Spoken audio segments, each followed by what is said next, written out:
नमस्कार, स्वागत है आप सभी का हमारे संस्कृत सरस्वती इस परिवार में। मैं राम कुमार शास्त्री आप सबका हार्दिक स्वागत और अभिनंदन करता हूं। प्यारे साथियों, संस्कृत शिक्षा विभाग के पाठ्यक्रम की हम चर्चा कर रहे हैं, जहां पर हमें 3 विषय प्रश्न पत्र के रूप में तैयार करने हैं। कुछ विद्यार्थी आप सामान्य व्याकरण के हैं, कुछ आप व्याकरण के हैं और कुछ आप साहित्य के हैं। एक बहुत ही प्यारा और संजीदा टॉपिक आपका जोड़ा गया है जिसका नाम है पाणिनीय शिक्षा। उसके साथ एक छोटा सा टॉपिक है जिसका नाम है लिंगानुशासनम। दोनों टॉपिक अपने आप में बड़े महत्वपूर्ण है। नेट की परीक्षा में भी यदि आपने देखा हो, तैयारी करी हो, उसका सिलेबस आपने देखा हो, छोटा सा एक आपका लिखा होता है पाणिनीय शिक्षा, लेकिन कम से कम आपके 2 प्रश्न और न्यूनतम 1 प्रश्न तो आपका हमेशा पाणिनीय शिक्षा का आता ही आता है। हाँ, ये अलग बात है, ये मैं मान के चलता हूं कि बहुत सारी चीजें ऐसी हैं, क्योंकि हमारी गिनती के श्लोक उसमें 10-11 श्लोक आपके लिए दिए हैं। उधर आपके 4 सूत्र केवल लिंगानुशासनम के दिए हैं, लेकिन भूमिका से कोई एकाध प्रश्न बनता है, फिर कारिकाओं से आपका कोई प्रश्न बनता है, तो कहीं ना कहीं इस भर्ती परीक्षा में 2-3 प्रश्न आने की पूरी संभावना है। अब प्रश्न कोई भी हो सकता है। कई बार हम विषय को सरल समझ करके उसको छोड़ देते हैं, क्या पढ़ना, बहुत सीधा है तो भाई साहब। तो छोटा समझकर छोड़ना नहीं है, सरल समझकर छोड़ना नहीं है। और शिक्षा ग्रंथ कोई सरल ग्रंथ होता नहीं है, ध्यान रहे। ये तो हमारे पाणिनीय शिक्षा के 60 श्लोकों में से श्लोकात्मक जो आपकी पाणिनीय शिक्षा है उसमें से महज आपको 10-12 श्लोक दे रखे हैं। यदि यकीनन आपको 60 श्लोक दिए होते तब आप स्वीकार करते कि बहुत कठिन है। हाँ, इतनी कठिन भी नहीं है, क्योंकि श्लोकात्मक है। चर्चा वही है जो हम कहीं ना कहीं संज्ञा प्रकरण में हम चर्चाएं कर लेते हैं। फिर भी प्रस्तावना को लेकर के बहुत सारे प्रश्न आज तक नेट में पूछे गए हैं, मैंने पढ़ा है, देखा है, सुना है। तो मैं उन सब को आधार मान करके आज की इस क्लास में हम पाणिनीय शिक्षा के बारे में चर्चा करते हैं। अपने ध्यान इंद्रियां यहाँ लगा के रखिएगा। परीक्षा का चाहे कोई भी सवाल आएगा आपका, वो 100% अपने यहाँ बोर्ड से ही आपको मिलेगा। प्रारंभ करते हैं। यदि आपने इस चैनल को भी सब्सक्राइब नहीं किया और संस्कृत शिक्षा विभाग या किसी भी संस्कृत विषय की तैयारी से आप जुड़े हैं या तैयारी करना चाहते हैं या कर रहे हैं, तो आप इस चैनल को सब्सक्राइब करें, बेल आइकन को आप क्लिक करें, ताकि नेक्स्ट वीडियो जब भी आपको मिले तुरंत आपको सूचना पहुंच जाए। इसको लाइक भी करें, अच्छा लगे आपको कि वास्तव में शैली, अभिव्यक्ति, विषय वस्तु सब कुछ आपको परफेक्ट लगे। आगे भी आप लगातार इस चैनल से भी जुड़े रहना चाहते हैं तो चैनल को आप सब्सक्राइब करने के साथ लाइक करें और अपने बंधुओं को शेयर करें, ताकि मैं और अच्छे से आपके सामने बहुत सारी चीजें लेकर आ सकूं। प्रारंभ करते हैं। आज का विषय मैंने बोला पाणिनीय शिक्षा है। चलिए स्टार्ट करते हैं। शिक्षा आपके ग्रंथ का जो नाम है वो क्या है? पाणिनीय शिक्षा है। तो ग्रंथ का नाम पाणिनीय शिक्षा है। पाणिनीय शिक्षा अपने आप में एक शिक्षा ग्रंथ है, इसलिए हम प्रस्तावना में सबसे पहले शिक्षा ग्रंथों से ही चर्चा प्रारंभ करेंगे कि वास्तव में शिक्षा है क्या। जैसे हम लोग व्याकरण पढ़ते हैं तो व्याकरण को वेदांत के रूप में पढ़ते हैं, साहित्य पढ़ते हैं तो साहित्य को हम शब्द अर्थ की अनुकूलता, भाव और अर्थों की अनुकूलता के साथ हम सीखते हैं। हम सब जानते हैं कि प्राचीन काल में जब हमारा देश, हमारा राष्ट्र भारतवर्ष या आर्यावर्त रहा, उस जमाने में जब ऋषि मुनि हमारे आचार्य गुरु उपाध्याय रहा करते थे और हम मौखिक परंपरा के द्वारा गुरुकुल परंपरा में पाठशाला में अध्ययन अध्यापन के द्वारा सीखा करते थे। मौखिक विधि के द्वारा गुरुजी से प्राप्त ज्ञान को हम अनवरत अपने शिष्यों के माध्यम से उसका स्थानांतरण करते रहते थे। ज्ञान एक पीढ़ी से दूसरी पीढ़ी में उस गुरुकुल परंपरा से मौखिक पद्धति से यहां से वहां पहुंचता रहता था। एक पीढ़ी से दूसरी पीढ़ी में उसका प्रवाह लगातार गतिमान रहता था। एक जमाना था जब हम पढ़ते थे 14 विद्याओं का अभ्यास वहां किया जाता था, और प्रधान जो विद्याएं हैं वहां पर 1-10-11 विद्याएं कही गई हैं। तो बात प्रारंभ करता हूं कि प्राचीन काल की शिक्षा में वैसे तो चतुर्दश विद्या प्रसिद्ध है, लेकिन शास्त्र सम्मत जो आपकी प्रतिनिधि विद्याएं हैं उनकी विद्याओं की संख्या कही गई है 11 विद्या। कितनी विद्या? 11 विद्या। 11 विद्याओं में कौन कौन है वो हम चर्चा करेंगे। 14 विद्याओं में 3 कौन सी रह गई उनको अलग से मैं बताऊंगा आपको। 11 विद्या का मतलब है 11 विद्याएं हमारे उस परंपरा में, उस परिपाटी में, उस शिक्षण कार्य में चलती थी। उन 11 विद्याओं को हम 2 प्रकार से बांट के सीखते पढ़ते हैं। एक आपकी परंपरा में रहा है जिसको हम बोलते हैं पराविद्या। एक जो भाग था इन 11 विद्याओं में, उनमें से कुछ विद्याओं के भाग का नाम क्या है? पराविद्या, जिन्हें कुछ कहा जाता था। ये लौकिक संसार से थोड़ी परे थे। इसमें ईश्वर की चर्चा, गूढ़ विद्या, निगूढ़ तत्व, रहस्य आदि ज्ञानों की, उन तत्वों की चर्चा की जाती थी, इसलिए इसको हम बोलते हैं परा, है ना। परा का विलोम जो शब्द होता है, जिनमें हम सांसारिक जीवन को भी थोड़ा जोड़ के हम सीखते हैं, जो आपका कहलाती है कौन सी विद्या? अपरा विद्या। तो प्राचीन काल की वो 11 विद्या यह भवंती साहा ताहा सर्वाह विद्या, परा विद्या और अपरम च अपरा विद्या, 2 प्रकार से इनको बांटा गया था। कहते हैं साहब परा विद्या में क्या आता था? तो परा विद्या में हमारे पास में यहाँ एक चीज रखी जाती थी, एक शास्त्र रखा जाता था जिसका नाम होता था उपनिषद। उपनिषद को हम परा विद्या में लेते थे, क्योंकि इसमें रहस्य ज्ञान है, गूढ़ ज्ञान है, इसमें अध्यात्म ज्ञान है, ईश्वर के बारे में चिंतन है, मनन है, है ना। और ये वेदों की व्याख्या का एक भाग है और अंतिम भाग है, इसलिए इसको हम आगे जाकर के एक और नया नाम देते हैं। आज उपनिषद को आप जिस रूप में जानते हैं वो नाम क्या है? वेदांती तो है। तो ये क्या है? वास्तव में एक वेदांत है, वेदों की व्याख्या का अंत है, वेदों का सार है। यहां जाकर के वेदों की व्याख्या का अंत हो जाता था। तो पराविद्या में सिर्फ कितनी विद्या ली गई है आपके पास में? एक विद्या आपको यहां दी गई है, जिसका नाम क्या है? उपनिषद की विद्या है। और इधर आइए, इसके बाद में जो आपकी अपरा विद्या बचती है, उस अपरा विद्या को हम पुनः दो भागों में बांटकर सीखते हैं। यानी अपरा विद्या के पुनः दो भाग हैं। एक भाग जो विद्या का है उसमें लिखा है आपके वेदांग, वेद भाग। यानी अपरा विद्या के पुनः दो जो आपने भाग किए हैं, उसमें से एक भाग तो है आपका वेद भाग। इस वेद वाले भाग को हम कह सकते हैं साहब मंत्र भाग भी कह सकते हैं। यानी एक तो आपका मंत्र भाग है जिसमें केवल मंत्र ही मंत्र है, और वो मंत्र भाग कौन सा है? आपका वेद भाग है। और वेदों की संख्या के अलावा या वेदों के अलावा दूसरा जो आपका भाग है उसका नाम है वेदांग भाग। यानी एक तो वेद थे और एक वेद के साथ में दूसरा क्या था? वेदांग है। उस वेदांग वाले भाग का ही दूसरा नाम हम सूत्र साहित्य भी सीखते हैं। क्या सीखते हैं हम? सूत्र साहित्य। उसको सूत्र साहित्य भी कहा गया है, क्योंकि वेदों की व्याख्या के साथ साथ, जैसे आप सीखते हैं, आपने पढ़ा होगा साहित्य की भाषा में कि वहां पहले वेद लिखे गए मंत्र भाग व्याख्या भाग के रूप में। 4 वेदों को लिखने के बाद में उनकी व्याख्या की गई, उसको मंत्र भाग व्याख्या भाग कहा गया। व्याख्या भाग में सबसे पहले ब्राह्मण ग्रंथ लिखे गए, ब्राह्मण ग्रंथों में कर्म कांड पर ध्यान दिया गया। उसके बाद में फिर आपने आरण्य में जाकर के आरण्यक लिखे हैं। आरण्यकों के बाद में लास्ट में आपने उपनिषद लिखा है, जिसको आपने वेदांत नाम दिया है। फिर भी अर्थ क्लियर नहीं हुआ, स्पष्ट नहीं हुआ, अर्थ विस्तार को देने के लिए आपने शॉर्ट रूप में, संक्षेप रूप में इन वेदों की व्याख्या को और आगे बढ़ाया। इनके अर्थ का प्रतिपादन सरल रूप से लेकिन संक्षेप में किया। इसलिए वेदांग साहित्य का ही दूसरा नाम याद रखिएगा, सूत्र साहित्य भी होता है। तो अपरा जो आपकी विद्या है उसमें 2 प्रकार से हम सीखते हैं, एक परा विद्या और एक होती है आपकी अपरा विद्या। और अपरा विद्या में 2 भाग कौन से किए मैंने? एक तो वेद भाग किया, एक वेदांग भाग किया। अब देखिए, जो वेद भाग आपका होता है, उस वेद भाग में आपके पास में कितने वेद आते हैं भाई? 4 वेद आते हैं। ये तो आप सब जानते हैं कि वेद कितने हैं हमारे पास में? 4 है। इनको मैं यही लिखने का प्रयास करता हूं, जगह है मेरे पास में। ये आगे बढ़ जाते हैं। अच्छा, वेदांग में कितने वेदांग हैं? लिखा वहां षड वेदांगानी। कितने वेदांग हैं? 6 वेदांग हैं। अब 4 वेद कौन कौन से हैं? उन 4 वेदों का क्रमशः यदि हम नाम सीखें तो एक आपका वेद होता है ऋक, ऋचाओं का वेद, जिसका नाम ऋग्वेद है। एक आपका होता है यज्ञ का वेद, यज्ञ मंत्रों का वेद, जिसका नाम यजुः या यजुस्वेद है। एक का नाम होता है सामगान का वेद, जिसका नाम सामवेद है। और एक होता है आपका जिसका नाम अथर्ववेद है। ये 4 प्रकार के वेद आप वहां संहिताओं में पढ़ते हैं, जिसमें केवल और केवल क्या है? मंत्र ही मंत्र हैं। ये 4 तो क्या है? आपके मंत्र भाग हैं, सिर्फ इनमें मंत्र था। फिर इनको सरल रूप देने के लिए आपने 6 प्रकार के वेदांगों की कल्पना की है। बोले वेदांग कौन कौन से हैं? तो देखिए, एक वेदांग जो सबसे पहले मैं लिखने जा रहा हूं, इसका नाम क्या है? शिक्षा। क्या नाम लिया मैंने अभी? शिक्षा। इसके बाद में क्या है? कहा कि कल्प है। इनको आगे जाकर 4 प्रकार से आप गृह सूत्र, श्रोत्र सूत्र, सुलभ सूत्र आदि भागों में, धर्म सूत्र आदि 4 भागों में आप बांट देते हैं। इसके बाद में एक जैसे व्याकरण है, एक क्या है? जैसे निरुक्त है, एक कौन है आपका? छंद है, एक कौन है? ज्योतिष है। 6 हो गए ना? ये 6 क्या है आपके?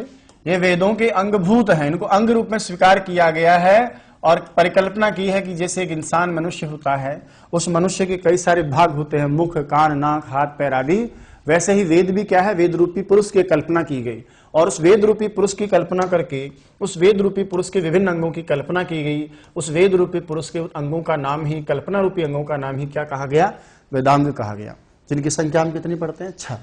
अब यदि आपका ध्यान जा रहा हो, हम सबसे पहले जब व्याकरण क्लास से पढ़ते हैं तो वहां लिखते हैं मुखम व्याकरणम स्मृतम प्रधानम च षट् स्वंगेषु व्याकरणम, कि सभी अंगों में प्रधान कौन है? व्याकरण है।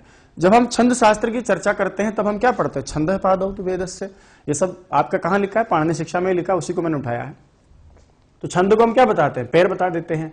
अभी हमारा विषय बताइए क्या है? शिक्षा है।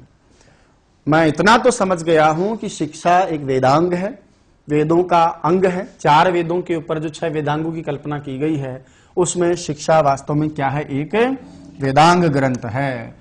ये लीजिए साहब, वास्तव में शिक्षा क्या है? एक वेदों का अंगभूत कहा गया है। वेदों के अर्थ विस्तार के लिए अंग रूप में कल्पना की गई है। इसलिए मैं शिक्षा को शिक्षा नहीं कह करके बताइए क्या कह सकता हूं? वेदांग शिक्षा कह सकता हूं, है ना। तो पूछ लेता है कई बार कि शिक्षा क्या है? शिक्षा एक वेदांग है। और शिक्षा को क्या कहा गया है ये भी हम पढ़ते हैं। बोला अलग अलग उनकी कल्पना की गई है ना। तो शिक्षा घ्राणम तो वेदस्य, और शिक्षा को क्या कहा गया है, बोले घ्राण कहा गया है। ये घ्राण का मतलब क्या होता है, तो घ्राण का मतलब होता है नाक, नासिका। शिक्षा घ्राणम तु वेदस्य, शिक्षा घ्राणम तु वेदस्य, इस रूप में इसकी कल्पना की गई है। यानी शिक्षा को क्या कहा गया है, घ्राण कहा गया है। अलग अलग अंग अपनी अपनी महत्ता है। हम खाने के लिए क्या काम लेते हैं, देखने के लिए आक्षु अपनी अक्षी काम आती है, सूंघने के लिए घ्राण काम में आता है। वैसे ही वेदांग जो शिक्षा है उसकी परिकल्पना किस अंग के रूप में की गई, घ्राण के रूप में की गई है। बढ़ते हैं थोड़ा आगे। देखिए शब्द क्या है मेरा, शिक्षा है। मैं जो पढ़ने जा रहा हूं वो क्या है, शिक्षा है। कहा कि आइए चर्चा करते हैं शिक्षा शब्द की व्युत्पत्ति के बारे में, क्योंकि इससे भी हमारा कुछ अर्थ निकल के आएगा, है ना। क्रमशः हम कुछ चीजों को लेकर चलेंगे, साथ के साथ हम पढ़ते हैं शिक्षा को। कहा कि शिक्षा की यदि हम व्युत्पत्ति पढ़ें तो शिक्षा का निर्माण या शिक्षा शब्द का निर्माण संस्कृत की एक धातु से हुआ है जिसका नाम है शिक्ष। 3 प्रकार से व्युत्पत्ति बताई गई है, लेकिन जिस स्तर पर आप तैयारी कर रहे हैं वहां हम एक ही से काम चलाएंगे, क्योंकि हमारे तीनों नहीं है। वरना सक्री जो आपकी धातु होती है शक्ति अर्थ में, और एक और आपकी सन प्रत्यान धातु है शक शक, 2 प्रकार से आपकी करते हैं, उससे भी शिक्षा शब्द की परिकल्पना की गई है। लेकिन वास्तविक जो अर्थ लिया गया है वो प्रथम पद ही प्रामाणिक माना गया है। तो शिक्ष अभ्यासे, शिक्ष धातु है जिसका अर्थ क्या है, अभ्यास है। तो शिक्ष धातु से आपने एक प्रत्यय किया, प्रत्यय का नाम है अ, करने वाला एक सूत्र है जिसका नाम है गुरोश्चहलाह। सूत्र का नाम क्या है, गुरोश्चहलाह। गुरोश्चहलाह सूत्र के द्वारा आपने शिक्ष धातु से अप्रत्यय किया, शिक्ष का अ इसमें मिलेगा, आपका शब्द बनके तैयार हो जाएगा शिक्ष। और इसी शिक्ष शब्द को आप ताप आदि प्रत्यय करने के बाद भाववाचक संज्ञा जब बना लेते हैं तो स्त्रीत्व की विवक्षा में, यानी इसको स्त्रीलिंग जब आप कहना चाहते हैं तो स्त्रीत्व विवक्षा में यानी स्त्रीलिंग की प्रक्रिया में या स्त्रीलिंग में भाववाचक संज्ञा बना देते हैं। कौन सी संज्ञा बनती है यहां पर, भाववाचक संज्ञा। शब्द के लिए शिक्ष शब्द से ही आप आगे जाकर बताइए क्या बना लेते हैं, शिक्ष से शिक्षा। कहा शिक्ष धातु का अर्थ क्या है, बोल अभ्यास है। इसका मतलब जो हमें अभ्यास के लिए प्रदान करती है, जिसके द्वारा हमें अभ्यास मिलता है। बोला किसका अभ्यास मिलता है, अब व्युत्पत्ति लभ्य अर्थ को लेकर जा रहा हूं। इसका मतलब अर्थात शिक्षते यया सा शिक्षा। कहा कि इस जो शिक्ष धातु है इसका अर्थ अभ्यास, इसमें अप्रत्यय आपने किया है, तो इसका मतलब क्या है, व्युत्पत्ति लभ्य अर्थ क्या है, शिक्षा शब्द से व्याकरण का अर्थ क्या निकल के आएगा। तो वहां लिख दिया कि शिक्षते यया सा शिक्षा, यया सा शिक्षा। मतलब बोला क्या हुआ कि जिसके द्वारा सिखाया जाता है, अभ्यास करवाया जाता है, बोले वो शिक्षा है।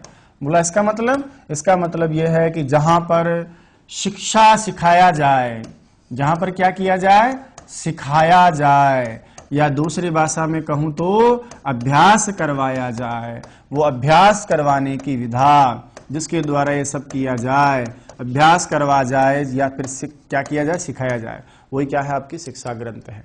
तो वेदांग शिक्षा में क्या करवाया जाता है, बोला अभ्यास करवाया जाता है। बोला क्या अभ्यास का मतलब, बोले सिखाया जाता है। जहां कुछ न कुछ सिखाया जाए, जहां किसी न किसी कुछ न कुछ का अभ्यास करवाया जाए, वही चीज बताइए क्या है, आपकी शिक्षा है। इस रूप में आपने शिक्षा शब्द को सीखा है। थोड़ा और आगे बढ़ते हैं, थोड़ा और समझने का प्रयास करते हैं। परीक्षा में ध्यान रहे, कोई भी शब्द आपको उठा करके दे सकता है।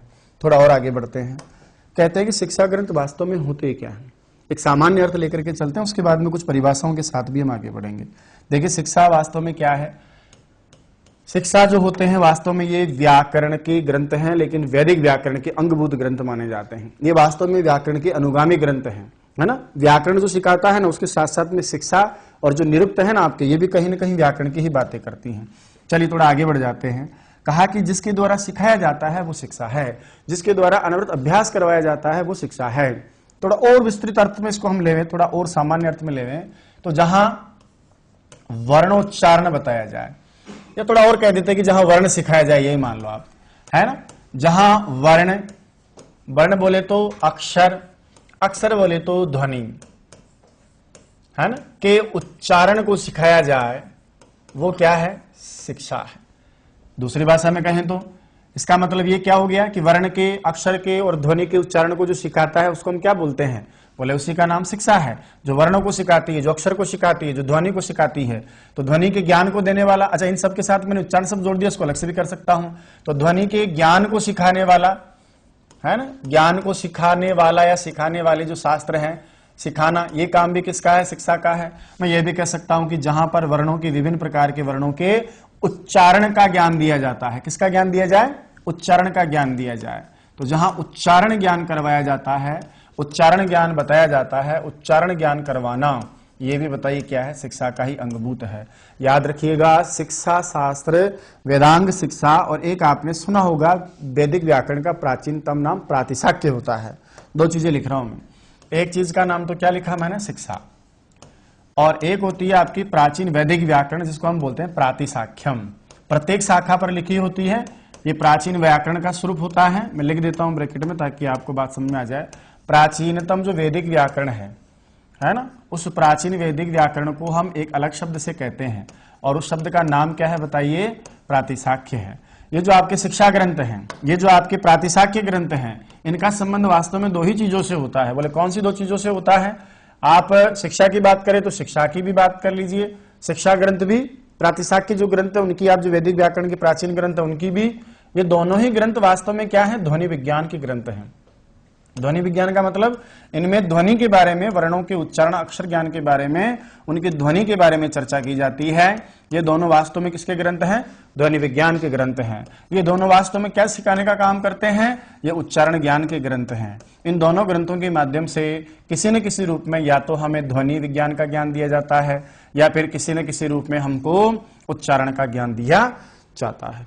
तो शिक्षा प्लस प्रतिशाख्य दोनों ही ग्रंथ हमको ध्वनि विज्ञान का ज्ञान प्रदान करते हैं। प्रतिशाख्य यानी उच्चारण, ये भी आपका यही है, और उच्चारण का ज्ञान प्रदान करते हैं। कहीं ना कहीं हम ये कह सकते हैं कि इनके द्वारा, यानी शिक्षा ग्रंथों के द्वारा उच्चारण के दोषों का निस्तारण किया जाता है।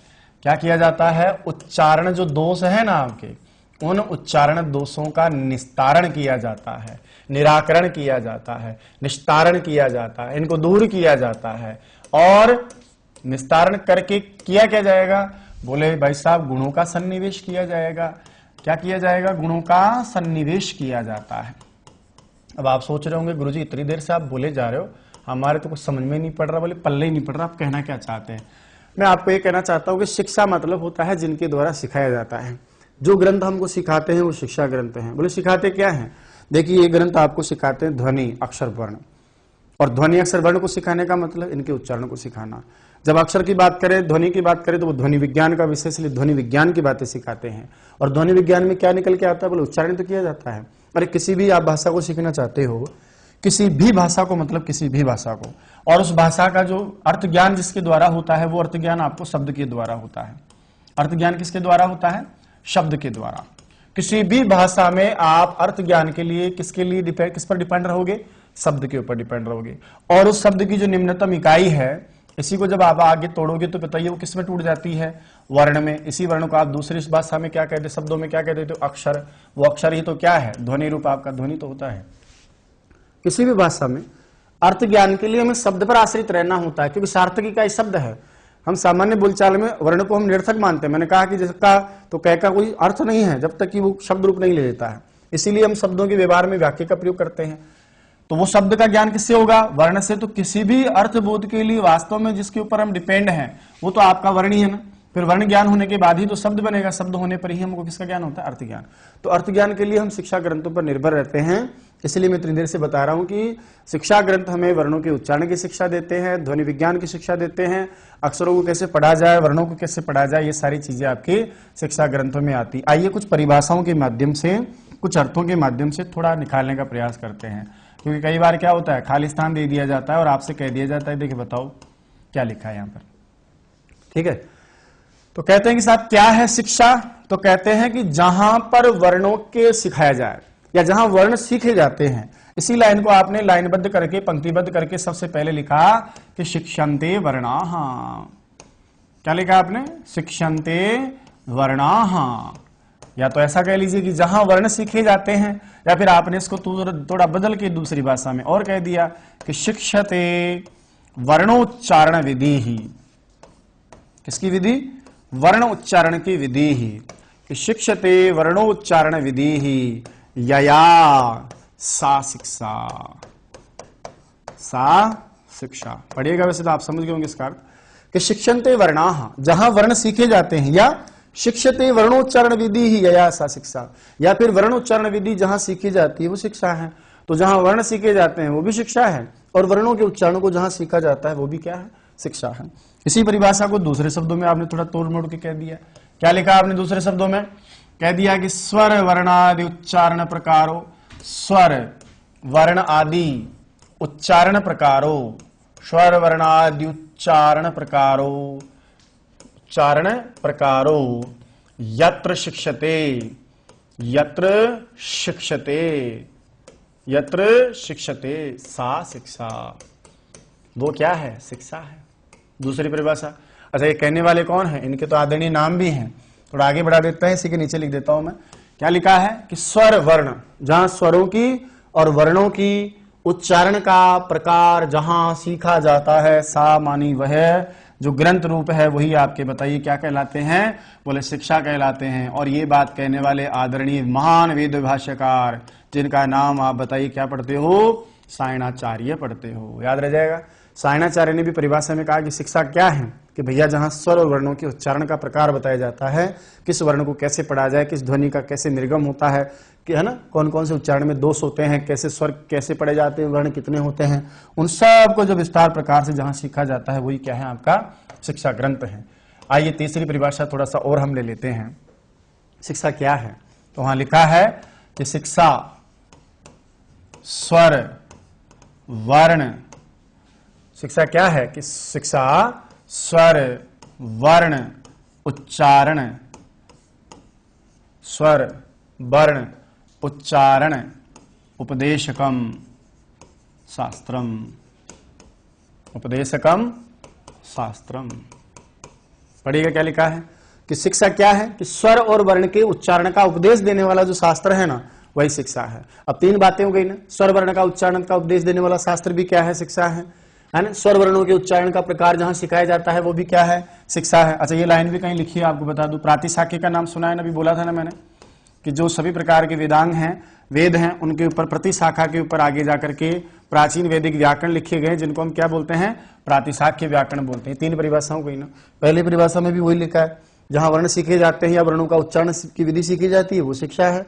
इसी को सायणाचार्य ने कह दिया कि स्वर और वर्णों का उच्चारण प्रकार जहां बताया जाता है वो भी शिक्षा है। शिक्षा में क्या है, बोला शिक्षा स्वर वर्णों के उच्चारण का उपदेश देती है, तो वो शास्त्र भी आपका क्या है, शिक्षा है। तीनों बातों में लगभग एक ही बात है कि जहां वर्ण सिखाए जाते हैं और जहां वर्णों का उच्चारण सिखाया जाता है वही आपकी क्या है, बोले शिक्षा है। अब हम थोड़ा सा विस्तार रूप में एक साथ इस सारी कुछ इसको बात को हम समझ लेते हैं। कैसे? उपनिषदों के नाम सुने हो ना, मुख्य उपनिषद अलग होते हैं, कुल मिलाकर के 108 मुक्तोपनिषद बताए गए हैं। एक उपनिषद जिसका नाम आपने जरूर सुना होगा क्योंकि बहुत ही महत्वपूर्ण है, एक उपनिषद है, इसका नाम है तैत्तरीय उपनिषद। कौन सा उपनिषद है भाई? तैत्तरीय उपनिषद। और तैत्तरीय उपनिषद में शिक्षा के 6 कार्य बताए गए हैं। तैत्तरीय उपनिषद के अनुसार शिक्षा के कितने कार्य हैं कि 6 प्रकार मान लीजिए, 6 कार्य मान लीजिए। इसमें क्या क्या सिखाया जाता है, तो 6 प्रकार बताए गए शिक्षा के कि भैया सीखने के 6 प्रकार है। क्या क्या सीखते हैं आप शिक्षा ग्रंथों में, तो उसको हमने 6 प्रकार से बांट के सीख लिया है कि शिक्षा में 6 बातें सीखी जाती है। नंबर 1, सबसे पहले कहा कि शिक्षा में हम सीखते हैं स्वर। नंबर 2, कहा शिक्षा में हम सीखते हैं मात्रा, या वर्ण ले लीजिए आप, दूसरा या पहला वर्ण ले लीजिए। पहला क्या सीखते हैं हम, वर्ण। दूसरे में लिख दिया क्या सीखते हो भाई, स्वर। तीसरे में कहा क्या सीखते हो, बोले मात्रा। चौथे में कहा क्या सीखते हो, बोले बल। पांचवें में कहा क्या सीखते हो, बोले साम। और छठे में कहा भाई क्या सीखते हो शिक्षा ग्रंथों में, बोले संतान। संतान वो नहीं है पापा मम्मी वाला, बेटा बेटी वाला संतान। ये 6 चीजें, ये 6 कार्य आपके शिक्षा ग्रंथों के होते हैं। 6 चीजें आपको शिक्षा ग्रंथ सिखाने का काम करती हैं। पाणिनि शिक्षा को भी इसलिए जोड़ा कि आप सब क्या करेंगे, आगे जाकर भाषा व्यवहार करेंगे, बच्चों को पढ़ाएंगे, कम से कम आपको वर्ण और वर्णों के उच्चारण का तो ज्ञान होना चाहिए ना।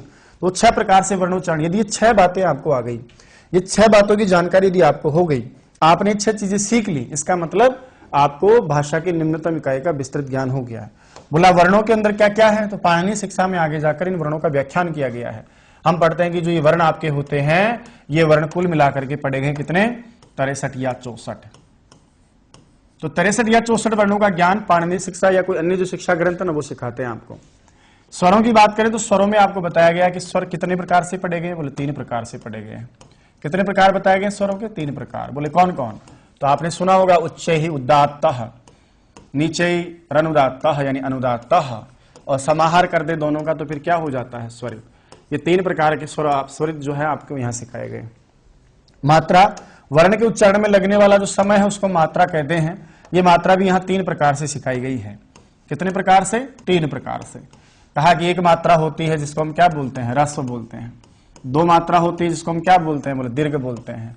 और 3 मात्रा होती है उसको हम क्या बोलते हैं? बोले प्लुत बोलते हैं। ये 3 प्रकार की मात्रा आपको यहां सिखाई गई है। कहा बल, बल का मतलब होता है जोर देना, यानी उच्चारण करते समय हम कई प्रकार के हमारे मुख में पाए जाने वाले स्थानों के ऊपर भी जोर देते हैं, और उच्चारण करने के लिए अनेक प्रकार के अनेक आंतरिक बल भी लगाए जाते हैं। वर्ण के उच्चारण से पहले भी बल होते हैं, वर्ण उच्चारण के बाद भी बल होते हैं। इसमें 2 चीजें आती है। एक तो आता है आपका बल मतलब उच्चारण स्थान, बल मतलब यत्न। क्या होता है? यत्न, जिसमें आपकी 2 बातें आती है। एक तो आपका उच्चारण स्थान आता है ना। बल में क्या क्या सीखते हैं आप? एक तो उच्चारण स्थान सीखते हैं, जिनकी संख्या यहां पाणिनि शिक्षा में कितनी बताई गई है आपको? 8 बताई गई है। और इसके अलावा आप सीखते हैं एक आपका यत्न, और ये यत्न आप 2 प्रकार से सीखते हैं। यत्न कितने प्रकार सीखते हैं आप? 2 प्रकार से। एक आप सीखते हैं अभ्यंतर प्रयत्न, और एक सीखते हैं आप बाह्य प्रयत्न। एक आप सीखते हैं अभ्यंतर प्रयत्न, और एक सीखते हैं आप बाह्य प्रयत्न। ठीक है। तो बल मतलब उच्चारण स्थान, और यत्न, यत्न बोले 2 प्रकार से, आभ्यंतर और बाह्य। और लास्ट में क्या लिखा है इधर देखिए, सेकंड लास्ट क्या है आपका? साम। साम का मतलब होता है सुस्पष्ट उच्चारण। क्या लिखा है मैंने यहां पर? साम का मतलब होता है सुस्पष्ट उच्चारण। तो पाणिनि शिक्षा में आपको सुस्पष्ट उच्चारण की शिक्षा भी दी गई है, सुस्पष्ट उच्चारण का ज्ञान भी दिया गया है। इसको आप सुस्पष्ट उच्चारण कह लीजिए, या सुस्वर कह लीजिए, या निर्दुष्ट उच्चारण कह लीजिए, जैसा भी आपका मन करे। सुस्वर उच्चारण या सुस्पष्ट उच्चारण, जिस भी रूप में आप कहना चाहें, एक ही बात है। लास्ट में क्या लिखा है? संतान। संतान, यहां संतान वाली संतान नहीं है, यहां वास्तव में जो संतान का अर्थ बताया गया है वो कहा गया है आपको संहिता पद से। और संहिता का नाम तो आप सुन समझ गए होंगे। संहिता जो स्थिति है वो है आपकी वास्तव में क्या बोलते हैं आप इसको? संधि। संहिता एक संज्ञा है, परसन्निकर्ष संहिता, और जहां जहां संहिता होती है वहां संधि कार्य आप करते हैं। 6 कार्य आपकी शिक्षा के हैं। शिक्षा आपको वर्ण सिखाती है इस रूप में, स्वर सिखाती है आपको इस 3 रूप में, मात्राएं सिखाती है आपको 3 रूप में, बल सिखाती है आपको इस प्रकार से उच्चारण स्थान और प्रयत्न के रूप में, साम सिखाती है आपको उच्चारण के रूप में, संतान आपको सिखाती है संधि के रूप में। ये 6 कार्य आपके शिक्षा के बताए गए। और 6 कार्य कहां बताए गए शिक्षा के? आपके पूछ ले बाय द वे तो हम कहेंगे तैत्तरीय उपनिषद में बताए गए। आगे देखो अब आप, शिक्षा ग्रंथ वेदों से तो पुराने हो नहीं सकते।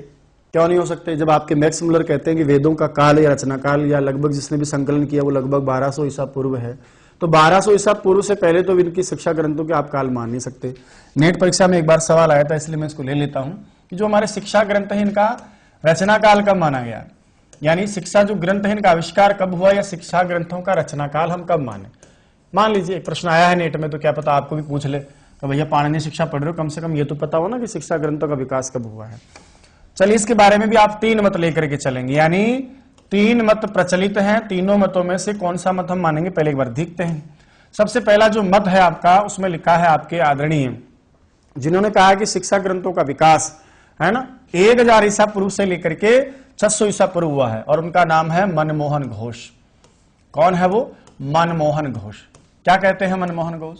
कहते हैं देखो शिक्षा ग्रंथों का जो आविष्कार या विकास हुआ है, लेखन का या राइटिंग का काम हुआ है, उसको आप मान के चलिएगा ये आपका हुआ है 1000 ईसा पूर्व, यानी ईसा के जन्म से 1000 साल पहले से लेकर के 600 ईसा पूर्व के बीच, यानी यहां तक आपका ये काम हो गया बोले। इन्होंने ये माना है। वेदों का रचना काल तो आपको पता है, इससे भी हम पुराना मानते हैं। दूसरे नंबर पर आपके आते हैं डॉक्टर सिद्धेश्वर वर्मा, है ना।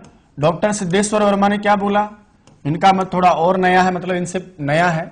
सिद्धेश्वर वर्मा बताते हैं कि इनकी जो शिक्षा ग्रंथ है इनका रचना काल बोले भाई साहब 600 से लेकर के 500 ईसा पूर्व के बीच में मान के चलिए, यानी 600 ईसा पूर्व से लेकर के 500 ईसा पूर्व के मध्य इनका रचना काल मानना चाहिए। इसके बाद में कुछ पाश्चात्य विद्वान, हमारी श्रद्धा वैसे पाश्चात्य विद्वानों में ज्यादा रहती है। आप देखिए ना, भारतीय विद्वानों में तिलक है आपके, दयानंद सरस्वती, उनकी बात हम कहाँ मानते हैं? वेदों का रचना काल आते हैं, मैक्स मुलर का नाम हम कर लेते हैं, कह देते हैं साहब 1200 ईसा पूर्व, तो कहती है हाँ ठीक है ये प्रमाणिक मत है। हमारी तो आदत ही वैसे खराब है। तीसरा जो आपका मत है उसमें कौन लिया? तो WS एलन, और एक आपका जो स्वीट आदि जो विद्वान इनका सहयोग करने वाले है ना। इन्होंने कहा कि साहब वेदों की रचना काल का तो हमें नहीं पता, लेकिन हमें इतना पता है कि वेदों का जो आविष्कार है वो लगभग कितने ईसा पूर्व, बोले 1200 ईसा पूर्व के आसपास हो गया था। 1200 ईसा पूर्व शिक्षा ग्रंथों का आविष्कार हो गया था, शिक्षा ग्रंथों का आविष्कार हो गया था। अब एक बात तो कन्फर्म है कि जब हम वेदों का रचना काल 1200 ईसा पूर्व के आसपास मानते हैं तो फिर इनके आसपास इनका हुआ, थोड़ा बहुत समय लिया होगा, क्योंकि पहले वेद आए, फिर आपके वेदांग आए हैं, तो थोड़ा बहुत काल माना जाता है, प्रमाणिक मत कोई नहीं माना जाता। पर फिर भी कई बार नेट की परीक्षाओं में इस तरह के सवाल पूछे जाते हैं। 3 मत हैं आपके, 1000 से लेकर के 600 ईसा पूर्व तक मनमोहन जी मानते हैं, 600 से लेकर 500 ईसा पूर्व सिद्धेश्वर जी मानते हैं, 1200 ईसा पूर्व शिक्षा ग्रंथों का आविष्कार मानने वाले महान 2 व्यक्तित्व, एक का नाम W.S. एलन और एक का नाम बताइए क्या है, स्वीट जी। बड़ी स्वीट सी बात करते हैं, अच्छी बातें बताते हैं। तो 1200 ईसा पूर्व वेदों का काल माना जाता है, 1200 के आसपास ही जो है शिक्षा ग्रंथों का काल माना जाता है। बात करते हैं मुद्दे की। उन सभी शिक्षा ग्रंथों में हमारे पास भी एक ग्रंथ है जिसका नाम हम क्या पढ़ने वाले हैं, पाणिनि शिक्षा। अब ये मत सोचना गुरुजी पाणिनि शिक्षा है हमारे सिलेबस में, है ना, तो इतना सब कुछ बता दिए, बोले वो तो आएगा नहीं, कहीं ना कहीं आपके जीवन में काम आएगा, हो सकता है इसी में काम आ जाए। अरे आप जैसे साहित्य पढ़ते हो तो साहित्य शब्द के बारे में नहीं पढ़ते क्या आप? साहित्य के कितने लोग महान काम करें उनके बारे में नहीं पढ़ते क्या आप? क्यों आप व्याकरण के समय त्रिमुनि को पढ़ते हो? क्यों संस्कृत शब्द और भाषा आदि को शब्दों को पढ़ते हो? क्यों व्याकरण की व्युत्पत्ति को पढ़ते हो? कितने सारे सवाल आप भरे पड़े, देखो हमेशा प्रश्न आता है, तो यहाँ से भी आए। बोला ना एक बार जो मैं काम करता हूँ या तो मैं करता नहीं, करता हूं तो पूरी ईमानदारी से करता हूं, करने दीजिए, पढ़ते रहिए आप, बढ़ो आगे। बात करें पाणिनि शिक्षा की तो देखो नाम से ही पता चल रहा है कि कहीं ना कहीं पाणिनि से रिलेटेड शिक्षा ग्रंथ है। पहला वाक्य, पहली बात तो यह है कि ये आपके ऋग्वेद का, किसका, ऋग्वेद जो प्रातिशाख्य है यानी वैदिक जो व्याकरण है उसका अनुगामी ग्रंथ है। ऋग्वेद प्रातिशाख्य का अनुगामी, इसका मतलब ऋग्वेद के ऊपर जो आपने वैदिक व्याकरण लिखी हैं उनके अनुसरण को करने वाला ग्रंथ है, उनके ऊपर लिखा हुआ ये ग्रंथ है ना। प्रत्येक वेद पर बहुत सारे शिक्षा ग्रंथ लिखे, नारदी शिक्षा, गौतमी शिक्षा और उनको भी सारी शिक्षा है। तो ये कौन सी शिक्षा है, किस पर लिखी गई है? ऋग्वेद के जो प्रातिशाख्य है, वैदिक व्याकरण है, उनके ऊपर लिखा हुआ शिक्षा ग्रंथ है। इसका मतलब पाणिनि शिक्षा का संबंध ऋग्वेद से है। पहली बात तो आपकी ये है। दूसरी बात, हम बात करें रचनाकार की, ये भी जोरदार मुद्दा है। रचनाकार का तो नाम पता होना चाहिए ना। अब रचनाकार में देखो समस्याएं हैं, यहां कोई प्रमाणिक मत नहीं माना जाता कि पाणिनि शिक्षा का रचनाकार कौन है। छोटे लेवल पर हम तो कहीं ना कहीं बता देते हैं साहब पाणिनि लिखा है इसलिए पाणिनि शिक्षा है, लेकिन ये वास्तव में पाणिनि के द्वारा रची हुई रचना है, इस पर कई प्रकार के संदेह हैं। इसमें मुख्य मत आपके दो हैं, दो मत हैं इसमें भी आपके। दो मत क्या है? कुछ लोग तो ये मान के चलते हैं कि देखिए इनकी जो रचनाकार है वो स्वयं कौन है, बोले पाणिनि ही है। एक मत ये मानता है कि रचनाकार कौन है, पाणिनि है। तो पाणिनि के द्वारा जो रचना लिखी गई है, शब्दानुशासन जो लिखी गई है, उस शब्दानुशासन का ही श्लोक रूप माना गया है इसको, है ना। मैं यहां लिख सकता हूं जैसे पाणिनि की जो शब्दानुशासन है, शब्दानुशासन समझ गए, जिसमें शब्दों का क्या बताया गया हो, अनुशासन बताया गया हो, जिसका नाम आप बोलते हो ना अष्टाध्यायी, है ना। और ये शब्दानुशासन क्या है, वास्तव में अष्टाध्यायी है। और अष्टाध्यायी क्या है, सूत्र रूप है। अष्टाध्यायी में तो केवल सूत्र ही सूत्र बताए गए ना। तो ये शब्दानुशासन यानी अष्टाध्यायी जो है, जो वास्तव में क्या थी, सूत्र रूप थी। उस सूत्र रूप का ये जो पाणिनीय शिक्षा है वो दो प्रकार से मिलती है। ये भी सूत्र रूप में मिलती है, लेकिन आपके जो पाठ्यक्रम में है ना, वो कौन से रूप में है, श्लोक रूप में है। ठीक है। तो पाणिनीय शिक्षा का जो आधार है वो पाणिनि आपकी कौन सी है, अष्टाध्यायी शब्दानुशासन है ना। उसी का श्लोक रूप आपने लिखा है। शब्दानुशासन अष्टाध्यायी की रचना आपके पाणिनि की है, वो सूत्र रूप थी, श्लोक रूप है। तो कुछ लोग तालमेल बिठा करके कहते हैं कि साहब इनकी लगभग रचनाकार जो है वो पाणिनि है। लेकिन दिक्कत क्या है, दिक्कत ये है कि किन्हीं श्लोक में पाणिनि ने स्वयं लिखा है कि पाणिनि तस्मै श्री पाणिनि नमः, मैं उन पाणिनि जी को नमस्कार करता हूं। इंसान खुद को कैसे नमस्कार कर लेगा, ऐसा मतलब माना गया है। अब जो नेट की तैयारी कर रहे हैं, जो वास्तव में बहुत अच्छा पढ़े हैं, इस ग्रंथ को जिए हैं, इसके बारे में बहुत कुछ समझे हैं, वहां पर तर्क भी दिए जाते हैं कि देखिए वास्तव में भगवान शिव के द्वारा दिया गया मत है ना। और उस शिव के द्वारा जो दिया गया मत है, उसी परंपरा को निर्वाह करने के कारण पाणिनि ने स्वयं को नमस्कार नहीं किया, शिव की उस परंपरा को नमस्कार किया है। तो ऐसा कुछ करके कई बार इसको भी मान लेते हैं। दूसरा जो मत है उसके अनुसार ये माना जाता है कि पाणिनि शिक्षा के रचयिता आदरणीय पिंगल मुनि हैं। पिंगल मुनि आपके बिल्कुल वही मुनि हैं जिनके द्वारा छंदः सूत्रम नाम की रचना आप छंद पढ़ते समय कई बार पढ़ते हैं, जिन्होंने छंदः सूत्र की रचना की थी। और ऐसा माना जाता है कि पिंगल मुनि पाणिनि के क्या है, अनुज हैं। अनुज का मतलब छोटे भाई हैं, अब यूं भी तो कह सकते हैं ना कि पिंगल मुनि के पाणिनि कौन है, अग्रज हैं, बड़े भाई हैं, ये बड़ा भाई है, छोटा भाई, ऐसा माना जाता है। इन्होंने जो है सूत्रों के ऊपर महान ख्याति प्राप्त की, इन्होंने छंद शास्त्र लिखा, तो ऐसा माना जाता है। कुछ लोग ये मानते हैं कि नहीं पाणिनि की रचना है, कुछ लोग मानते हैं पिंगल मुनि की रचना है। दोनों में से कौन सा मत प्रमाणिक माना जाए, इसके ऊपर कोई वो नहीं है। दोनों में से कोई सा भी आपको मिले, करे, पूछे तो आप बता दीजिए, है ना। अब ये भी मानते हैं, लेकिन इसमें भी दिक्कत है कि पाणिनि खुद को एक बार जगह नमस्कार श्री पाणिनि तस्मै श्री पाणिनि नमः करें, कैसे कोई अपने आप को कह सकता है। इनकी बात माने तो इनका कोई दूर दूर का संबंध नहीं, ऐसा लगता ही नहीं कि यार इन्होंने भी कोई व्याकरण में काम किया होगा। तो पाणिनि शिक्षा ऋग्वेद का प्रातिशाख्य ग्रंथ है, रचनाकार में सस्पेंस है, पाणिनि है, पिंगल मुनि है, लेकिन दोनों में से किसी को माना गया है। पाणिनि वास्तव में क्या है, श्लोक रूप है। बात करते हैं पाणिनि में कुल मिलाकर के जो श्लोक रूप आपकी पाणिनि शिक्षा है, उसमें कुल जो आपके श्लोक संख्या बताई गई है, कारिका संख्या बताई गई है, उनकी संख्या है 60। कितने हैं, 60 श्लोकों में निबद्ध है। श्लोक रूप बता रहा हूं मैं, वैसे 2 रूपों में प्रचलित है, ये सूत्र रूप में प्रचलित है, लेकिन यहाँ 60 जो आपके सिलेबस में दिया है वो श्लोक रूप में प्रचलित है। ठीक है, पाणिनि शिक्षा का रचना काल, अब ये तो कॉमन सेंस की बात है कि जब अष्टाध्यायी के आसपास इसका लिखा गया शिक्षा ग्रंथ है, तो इसका रचना काल यदि आपसे पूछ ले कि पाणिनि शिक्षा का रचना काल कब माना जाए, तो पाणिनि शिक्षा का यदि रचना काल, पाणिनीय शिक्षा का यदि रचना काल माना जाए, तो इसका रचना काल भले ही आप 500 ईसा पूर्व के आसपास बता सकते हैं। कितने बताएंगे परीक्षा में आप कि पाणिनि शिक्षा का रचना काल कब माना जाए, तो इसका लगभग माना गया है कब, 500 ईसा पूर्व। ये आपकी पाणिनि शिक्षा है। पाणिनि शिक्षा भी वही काम करेगी जो शिक्षा ग्रंथ करते हैं, जो शिक्षा ग्रंथों में पढ़ते हैं हम वही यहां पढ़ेंगे। वापस दोहरा देता हूं ताकि एक बार आपको याद हो जाए, स्क्रीनशॉट भी आप ले लीजिएगा।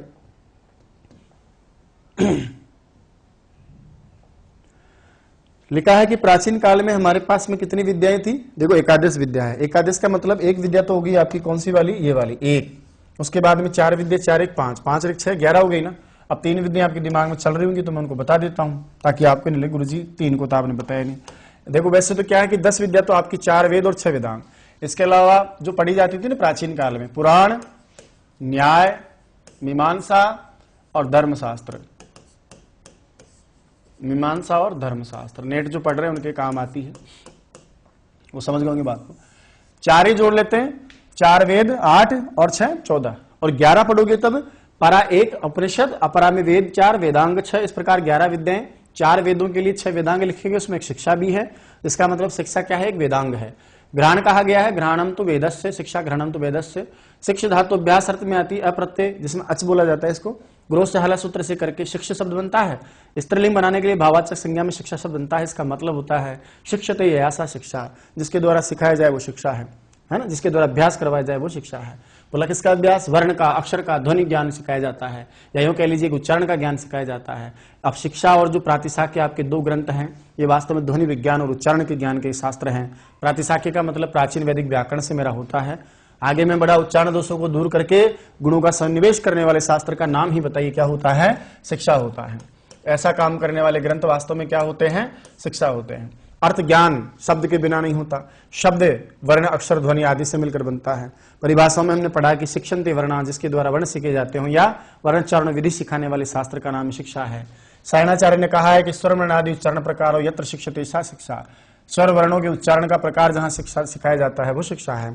स्वर वर्ण उच्चारण का उपदेश देने वाले शास्त्र का नाम ही शिक्षा है, ऐसा प्रातिशाख्य ग्रंथ कहते हैं। तैत्तरीय उपनिषद में शिक्षा के 6 कार्य बताए गए हैं, वर्ण, स्वर, मात्रा, बल, साम, संतान। इनमें से भी प्रश्न आ जाता है, ध्यान रहे, इनमें से भी आपको प्रश्न कर लेता है कि बताओ इसमें कौन कौन आते हैं। मात्रा में कौन है, स्वर में कौन है, वर्ण में कौन है, बल में कौन है, साम संतान में कौन है। शिक्षा ग्रंथों का रचना काल मनमोहन घोष के अनुसार 1000 ईसा पूर्व से 700 ईसा पूर्व, सिद्धेश्वर वर्मा के अनुसार 700 ईसा पूर्व से 500 ईसा पूर्व, WS एलन स्वीट के अनुसार 1200 ईसा पूर्व शिक्षा ग्रंथों का आविष्कार हो गया था। पाणिनि शिक्षा शब्दानुशासन जो अष्टाध्यायी सूत्र रूप है उसी का श्लोक रूप कहा गया है। ऋग्वेद का जो प्रातिशाख्य ग्रंथ पाणिनि व्याकरण आदि जो हैं उन्हीं का अनुगामी ग्रंथ पाणिनि शिक्षा है।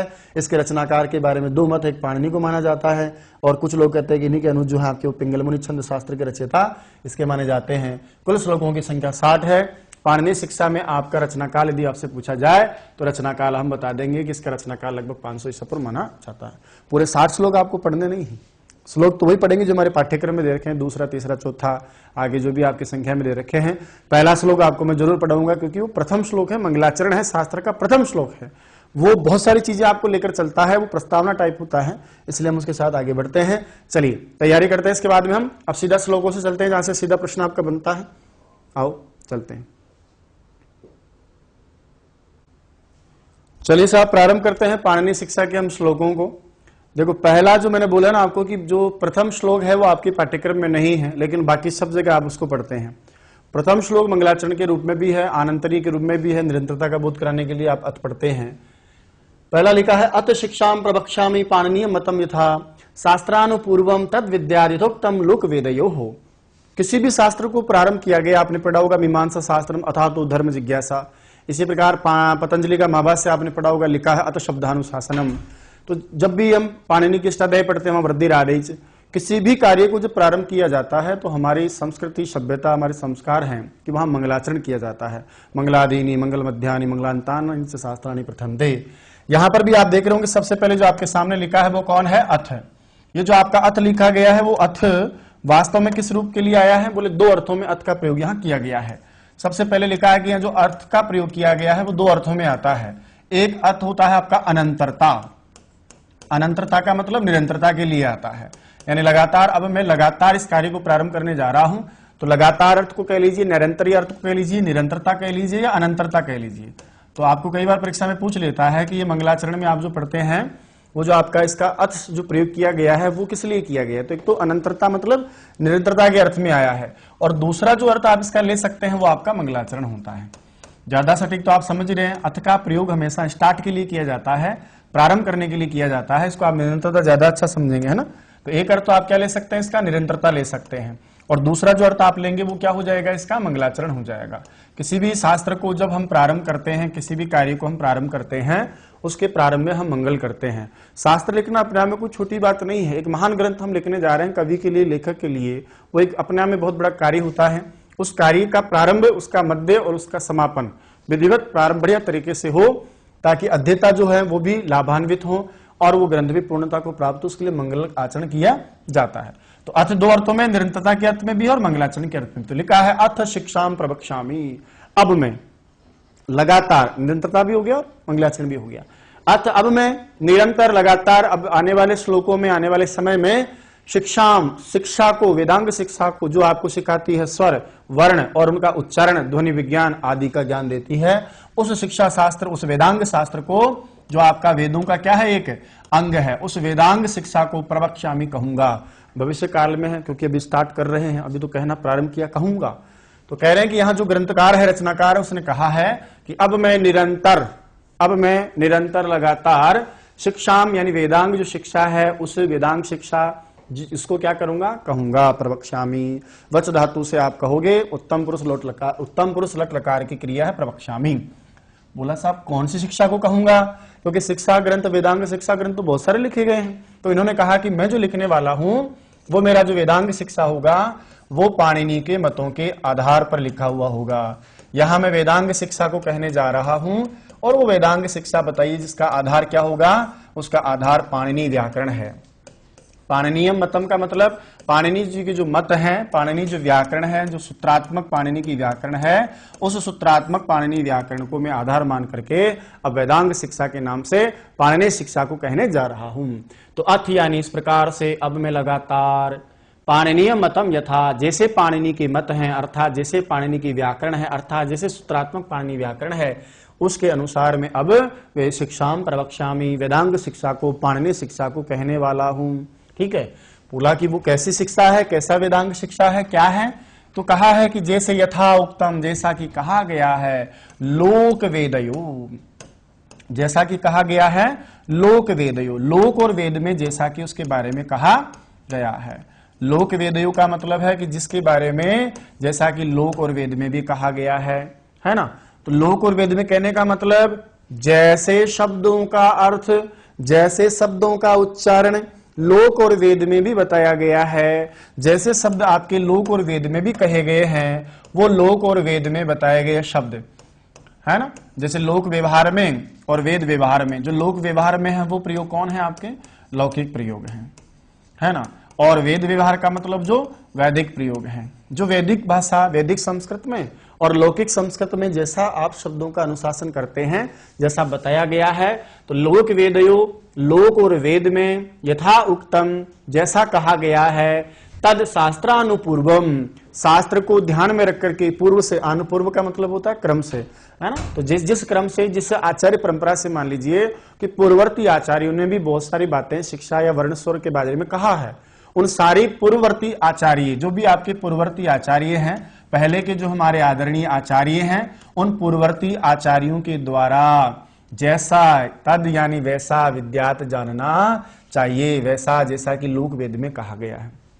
थोड़ा सीधा बोलता हूं कि अब अथ यानी अब मैं इस प्रकार से पाणिनीयम मतम, पाणिनि की सूत्रात्मक व्याकरण के आधार को मान करके, पाणिनि के मत को आधार मान करके शिक्षाम प्रवक्ष्यामि, शिक्षा अंग को कहूंगा, अर्थात स्वरों के वर्ण और उच्चारण को कहूंगा, जो वास्तव में क्या है, जो वास्तव में शास्त्रानुपूर्वम, तत् माना जो वेदांग शास्त्र है वो शास्त्र, या जो साधु शब्दों का ज्ञान है वो शास्त्र अनुपूर्वम, शास्त्र के बारे में जो वेद पूर्व आचार्य परंपरा से चला आ रहा है, जैसा कि आचार्य लोग बताते आ रहे हैं। कहाँ बताते आ रहे हैं? शास्त्र ज्ञान कहाँ दिया जा रहा है आचार्यों के द्वारा? लोक वेदियों, लोक और वेद में कहा गया है, यथा यानी जिस प्रकार से, उक्त यानी कहा गया है, तद विद्यात उसी प्रकार से समझना चाहिए। तो सीधी भाषा में हो गया कि अब मैं पाणिनि के मतों को आधार मान करके, पाणिनि की व्याकरण को आधार मान करके, सूत्रात्मक जो पाणिनि की व्याकरण है उस व्याकरण यानी अष्टाध्यायी को आधार मान करके, अब मैं शिक्षा यानी वर्णों के उच्चारण को स्वर वर्ण आदि को मैं कहने जा रहा हूं, जो लोक और वेद में पूर्ववर्ती आचार्यों के द्वारा भी जैसा कहा गया है, यानी कि लोक व्यवहार में, लौकिक व्यवहार में भी आचार्यों ने बहुत कुछ बताया है और वैदिक व्यवहार में भी आचार्यों ने बहुत कुछ बताया है। शास्त्र में 4 बातें होती हैं, आपने सीखी हैं। 4 बातें कौन कौन सी होती हैं? ध्यान देंगे आप जरा। सबसे पहली बात, एक होता है अधिकारी। अधिकारी वो होता है जो सीखना चाहता है। एक होता है सीखने का प्रयोजन, किस लिए हम सीखना चाहते हैं। तीसरा होता है विषय, सिखाने के लिए जो आपके पास विषय वस्तु है वो, और एक होता है उस प्रयोजन, उस अधिकारी और उस विषय में आपका संबंध कैसा है। ये 4 चीजें होती हैं। किसी भी शास्त्र में जब हम पढ़ते हैं तो 4 चीजें होती हैं। एक अधिकारी जो पढ़ने वाला है, तो कौन है यहाँ? पाणिनि शिक्षा को कहने का प्रयोजन क्या है? किसी ने जिज्ञासा की कि साहब मैं साधु शब्दों का ज्ञान चाहता हूं, मुझे साधु शब्द, जो असाधु शब्द को छोड़ करके साधु शब्द सीखना चाहता है, साधु मतलब सही शब्द सीखना चाहता है, और वो पाणिनि व्याकरण, क्योंकि सबसे प्रसिद्ध व्याकरण आप सबको पता है। भगवान ब्रह्मा ने जब पहला प्रवचन किया व्याकरण का, उसके बाद जो शंकर के द्वारा कही गई और उसको जो पाणिनि ने विधिवत प्रारंभ दिया, बहुत प्यारा रूप दिया, सिस्टम से जमाया, सूत्रात्मक शैली में प्रस्तुत किया। उस पाणिनि परंपरा को, जो लोकप्रिय परंपरा है, उस परंपरा के आधार पर जो वेदांग शिक्षा को सीखना चाहता है, स्वर और वर्णों के उच्चारण को सीखना चाहता है, ऐसा जो जिज्ञासु है, कौन जिज्ञासु? जो शब्द ज्ञान को सीखना चाहता है, यानी शब्द ज्ञान। ये परीक्षा में आता है, आप मैं तो सोचिए पता नहीं गुरुजी क्या बोल रहे हैं। तो शब्द ज्ञान का जो जिज्ञासु है ना, जो सीखना चाहता है, वो तो इसका अधिकारी है, पढ़ने का अधिकारी है, सीखना चाहता है वो है। प्रयोजन क्या है? कहते हैं प्रयोजन क्या है? बोले प्रयोजन है साधु शब्द ज्ञान, है ना। क्या प्रयोजन है? उच्चारण के द्वारा शब्द का ज्ञान करना ही क्या है इसका प्रयोजन है। उच्चारण कैसे किया जाता है ताकि मैं शब्द ज्ञान कर सकूं, साधु शब्द सीख सकूं, यह इसका प्रयोजन है। विषय क्या है? शास्त्र के द्वारा उस शब्द का साधु ज्ञान प्रदान करना ही इसका विषय है। यानी साधु शब्द ज्ञान करना या शब्दों का सही ज्ञान करना, वो साधु ज्ञान करना, सही ज्ञान करना ही इसका क्या है? विषय है ना। उच्चारण ज्ञान कर लीजिए, साधु ज्ञान कर लीजिए, तो वो जो शब्द ज्ञान है वो तो इसका प्रयोजन है। या यो मान लीजिए साधु शब्द ज्ञान करना इसका प्रयोजन है, और वो ही साधु शब्द सीखना या साधु शब्द उच्चारण करना इसका विषय है। यानी शास्त्र के द्वारा सही से उच्चारण करना ही क्या है इसका विषय है। तो साधु शब्द ज्ञान करना विषय है, शब्दों का ज्ञान करना, उच्चारण के द्वारा शब्दों का ज्ञान करना इसका प्रयोजन है, शास्त्र के द्वारा उन शब्दों को सीखना, है ना, उन साधु शब्दों को जानना, ये इसका विषय है, उनके बारे में बताना विषय है। अब देखो, प्रयोजन शब्द ज्ञान करना हो गया, मैं शब्द सीखना चाहता हूं, ये मेरा प्रयोजन है। विषय क्या है? शास्त्र के द्वारा जो भी साधु शब्द कहा जाएगा वो मेरा विषय है। अब उस शब्द ज्ञान में और साधु शब्द में संबंध किस प्रकार का है? तो देखिए, शिक्षा शास्त्र है, जो मुझे सिखाने वाला शास्त्र है, वो तो मेरा है प्रतिपादक, यानी वो मुझे सिखाने वाला है, प्रतिपादक है, वो सारी बात को कहने वाला है, इसलिए प्रतिपादक है। और जो साधु शब्द है वो मेरा प्रतिपाद्य विषय है। मैं क्या सीखना चाहता हूं वो मेरा प्रतिपाद्य है, वो साधु शब्द है। जो सिखाने वाला है वो प्रतिपादक है, वो मेरा शिक्षा शास्त्र है जो प्रतिपादक। तो दोनों में संबंध पूछ लेना यहां पर। अरे आप साधु शब्द सीखना चाहते हो ना, तो ये मेरा क्या है? प्रतिपाद्य है। शिक्षा शास्त्र इसी को तो सिखाता है। और कौन सिखाएगा? तो वो मेरा जो प्रतिपादक शिक्षा शास्त्र हो गया, जो मैं सीखना चाहता हूं साधु शब्द हो गया। तो दोनों में, शास्त्र में और साधु शब्द में प्रतिपादक प्रतिपाद्य भाव संबंध है। एक सिखाने वाला है और एक जिसको सीखना है। एक शास्त्र है और एक साधु शब्द है। इन दोनों के बीच में प्रतिपादक प्रतिपाद्य भाव संबंध है। तो जिज्ञासु जो साधु शब्द का ज्ञान करना चाहता है वो पाणिनि शिक्षा में कौन है? वो आपका अधिकारी है, पढ़ने का सीखने का अधिकारी हुआ। जो प्रयोजन क्या है? शब्द का ज्ञान करना, उच्चारण के द्वारा शब्द का ज्ञान करना, ये मेरा प्रयोजन है। विषय क्या है? साधु शब्द शास्त्र के द्वारा कहना इसका विषय है। और दोनों में संबंध कैसा है? एक शास्त्र है जो बताएगा, वो प्रतिपादक है, और जो साधु शब्द है वो आपका जो सीखना चाहते हो प्रतिपादन का विषय है, इसलिए उसको प्रतिपाद्य कहा गया है। एक बार वापस दोहरा दूं ताकि आप अच्छे से समझ जाएं। अब मैं पाणिनि के मतों को आधार मान करके, पाणिनि के सूत्रों को आधार मान करके, पाणिनि व्याकरण को आधार मान करके शिक्षाम प्रवक्ष्यामि, वेदांग शिक्षा को कहने जा रहा हूं, स्वर वर्णों के बारे में कहने जा रहा हूं। और आगे क्या बोला? और जो शास्त्र अनुपूर्वम, शास्त्र यानी शास्त्र के आधार पर, अनुपूर्वम यानी जो पहले के आचार्यों द्वारा ही, लोक और वेदयो, लोक और वेद में यथा उत्तम जैसा कहा गया है, तद विद्यात, उसको वैसा ही आप समझें। मैं कोई अलग से नहीं कह रहा, मैं भी वही कह रहा हूं जो लौकिक व्यवहार में कहा गया है, जो वैदिक व्यवहार में कहा गया है, यानी लौकिक संस्कृत में और वैदिक संस्कृत में कहा गया है। और जैसा अनुपूर्वम शास्त्रम, जैसा कि शास्त्र कहते आए हैं और जैसे पूर्ववर्ती आचार्य कहते आए हैं। तो प्रश्न क्या बनेगा? अथ, दो अर्थों में, निरंतरता में और मंगलाचरण में, अर्थात में निरंतर कहूंगा और मंगल के लिए भी है। दूसरा, शिक्षा मतलब वेदांग शिक्षा है। कौन सी शिक्षा है? पाणिनि शिक्षा है। तीसरा, यहां जो शास्त्र कहा गया है वो किस प्रकार से कहा गया है? जैसा पहले शास्त्र सम्मत, पहले के आचार्य द्वारा कहा गया है, जैसा लोक और वेद में कहा जाता है, जैसे साधु शब्दों को लोक व्यवहार में कहा गया, वैदिक व्यवहार में कहा गया, जैसे साधु शब्दों को शास्त्र में पहले के आचार्यों ने कहा, वैसा ही मैं बता रहा हूं। तो पहला जो श्लोक है वो इसलिए मैंने आपको पढ़ाया है ताकि कुछ प्रश्न आ जाए कि बताइए इसका मंगलाचरण कौन सा है, इसके मंगलाचरण में अथ शब्द का क्या प्रयोग किया गया है, शिक्षा से कौन सी शिक्षा या क्या लिया गया है, कैसे शब्दों का पाठ किया गया है, या किस प्रकार से कहा गया। तो शास्त्र सम्मत जैसा पहले के आचार्य बोलते हैं वैसा ही मैं कह रहा हूं। जो लोक वेद में, लौकिक और वैदिक प्रयोग में जैसे पहले से सही शब्दों का ज्ञान करते आ रहे हैं वैसा ही मैं कहने जा रहा हूं। तो भाई मैं कोई अलग हूं क्या? अरे पाणिनि शिक्षा में जो ग्रंथकार है वो कह रहा है, जो भी है पाणिनि है या पिंगल मुनि है, वो ये कह रहा है कि मैं कोई अलग नहीं हूं भाई, शब्दों का व्यवहार तो अनादिकाल से चला आ रहा है। तो जैसे जैसे शब्द कहे गए हैं पहले के शिक्षा शास्त्रों के द्वारा, पहले अनुपूर्वम यानी पूर्ववर्ती आचार्यों के द्वारा, वैसा ही मैं कह रहा हूं। और वो कहां बोले जाते हैं शब्द? वो लोक और वेद में बोले जाते हैं। अरे शब्दों का व्यवहार कहां होता है? या तो बोलचाल की भाषा लौकिक व्यवहार में, या फिर वैदिक मंत्रों में किया गया। दो ही तो है हमारे पास, लौकिक संस्कृत और वैदिक संस्कृत। उसी को मैं कहने जा रहा हूं। ये तो आपका पहला हुआ। उसके बाद में देखिए साहब, दूसरा आपके पाठ्यक्रम से स्टार्ट हम करते हैं। दूसरे में हम लिखेंगे, प्रश्न ये उठा दिमाग में, किसी के प्रश्न ये आया कि एक बात बताइए, जब लौकिक व्यवहार से शब्द चले आ रहे हैं साधु शब्द, उन्हीं साधु शब्दों को आप कहोगे? जो वैदिक व्यवहार से शब्द चले आ रहे हैं उन्हीं आप शब्दों को कहोगे?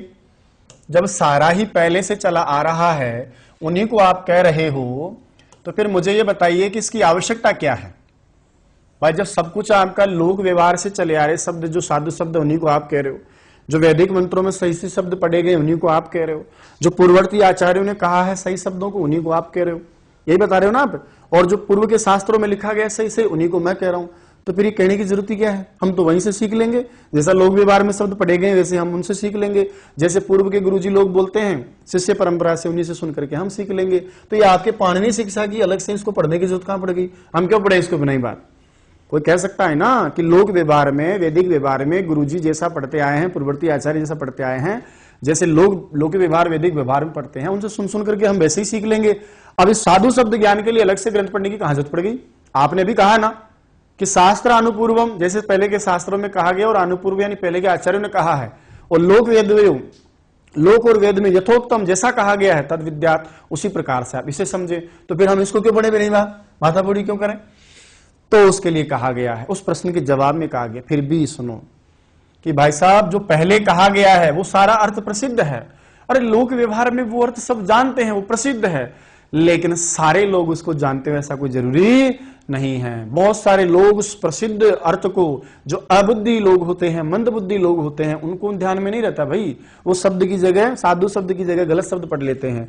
ऐसे लोगों के लिए, उन मंदबुद्धि लोगों के लिए एक बार मैं फिर कह देता हूं, तो मान लो उनको नहीं पता तो पता चल जाएगा। कहा है जो रहा है, आपको पेट में दर्द थोड़े ना हो रहा है, इसलिए वो आगे बता रहे हैं। चलिए बढ़ते हैं, हम सीखते हैं क्या कहना चाहते हैं। प्रसिद्धम अपि शब्दार्थम अविज्ञातम अबुद्धि भी, पुनः व्यक्ति करिष्यामि वाच उच्चारणे विधिम। बहुत सीधा श्लोक है, ये आपके पाठ्यक्रम में भी है। वो मैंने इसलिए पढ़ा है क्योंकि उसके बिना आप इसको समझ नहीं पाते। क्या कहा कि प्रसिद्धम अपि शब्दार्थम, कि प्रसिद्धम अपि शब्दार्थम, जो शब्द का अर्थ क्या है लोक व्यवहार में और वैदिक व्यवहार में, जो शब्दार्थ वास्तव में क्या है, प्रसिद्ध है। हाँ ठीक है, आपने कहा लौकिक व्यवहार से और वैदिक व्यवहार से, है ना, लोक व्यवहार से और वैदिक व्यवहार से दोनों जगह मान लिया कि वो शब्द का अर्थ प्रसिद्ध है। मैं भी मान लिया, लोक व्यवहार में भी हम सही शब्द को बोल रहे हैं या उस शब्द का अर्थ हम सही बोल रहे हैं, सही समझ रहे हैं। वैदिक मंत्रों में भी आपने उस शब्द का अर्थ सही समझा है। ये बात मैं भी जानता हूं कि लोक व्यवहार से और वैदिक व्यवहार से, पूर्ववर्ती आचार्यों के द्वारा कहने से और शास्त्रों के कहने से वो अर्थ क्या है शब्द का, प्रसिद्ध है, सब जानते हैं। लेकिन फिर भी साधु शब्द का ज्ञान करने वाले और असाधु शब्द का निराकरण करने वाले, उसको दूर करने वाले कि मुझे गलत शब्दों का प्रयोग नहीं करना, ऐसे जो जिज्ञासु लोग हैं, और वो अबुद्धि भी का मतलब क्या है भाई साहब, जिनके पास में बुद्धि नहीं है, हालांकि बुद्धि सबके पास में है, इसलिए मैं क्या लिखूंगा यहां, मंद बुद्धि भी।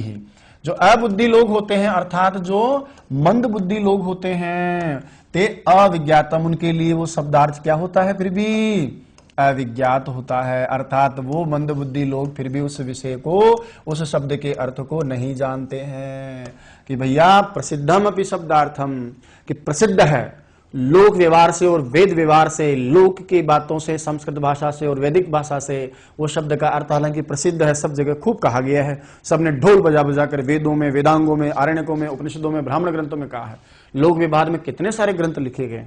लेकिन फिर भी जो मंद बुद्धि भी लोग होते हैं उनके द्वारा शब्दार्थम अविज्ञातम, फिर भी वो मंद बुद्धि लोग उस शब्द के अर्थ को नहीं जानते हैं। मंद बुद्धि लोग वो जो शब्द का अर्थ है उस शब्द के अर्थ को नहीं जानते हैं, उनके लिए तो वो शब्द का अर्थ अभी भी क्या है, अविज्ञातम है, अर्थात अनभिज्ञ है, वो इसको नहीं जानते।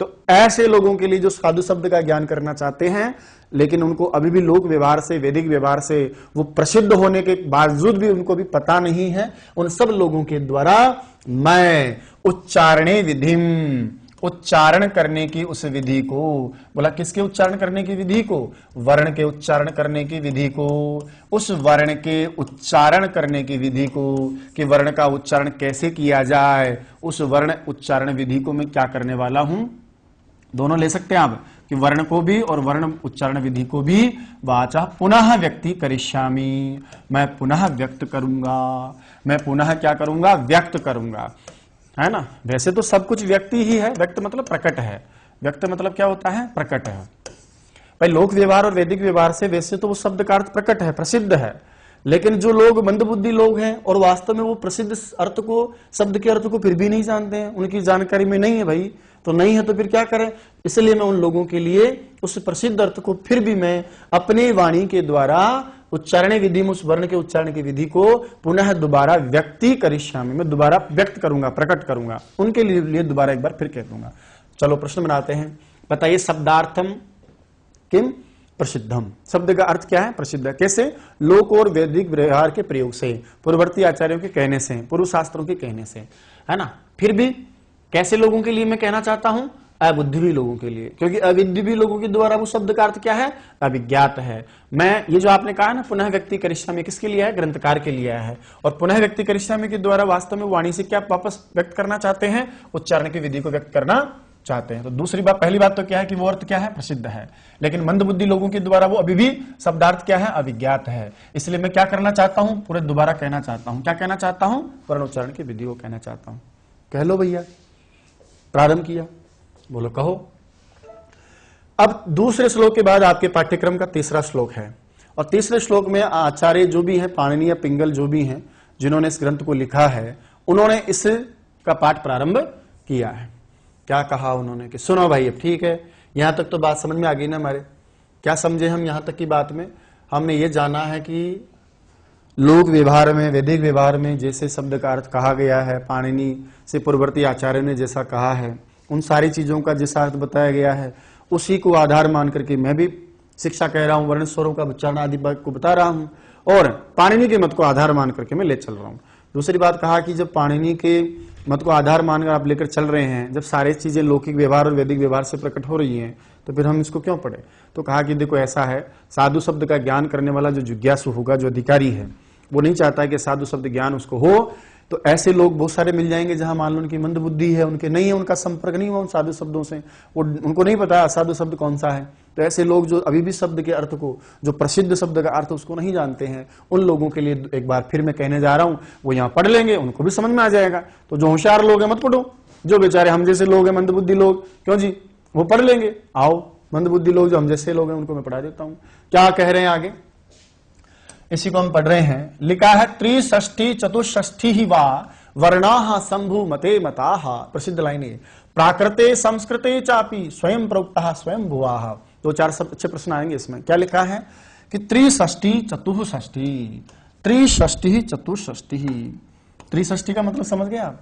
त्रि माना 3 और षष्ठी माना 60। तो त्रिषष्ठी ही कितने? 63। दूसरा क्या लिखा है? चतुष्षष्ठी ही, विकल्प दिया है, वाह लिखा है ना वहां।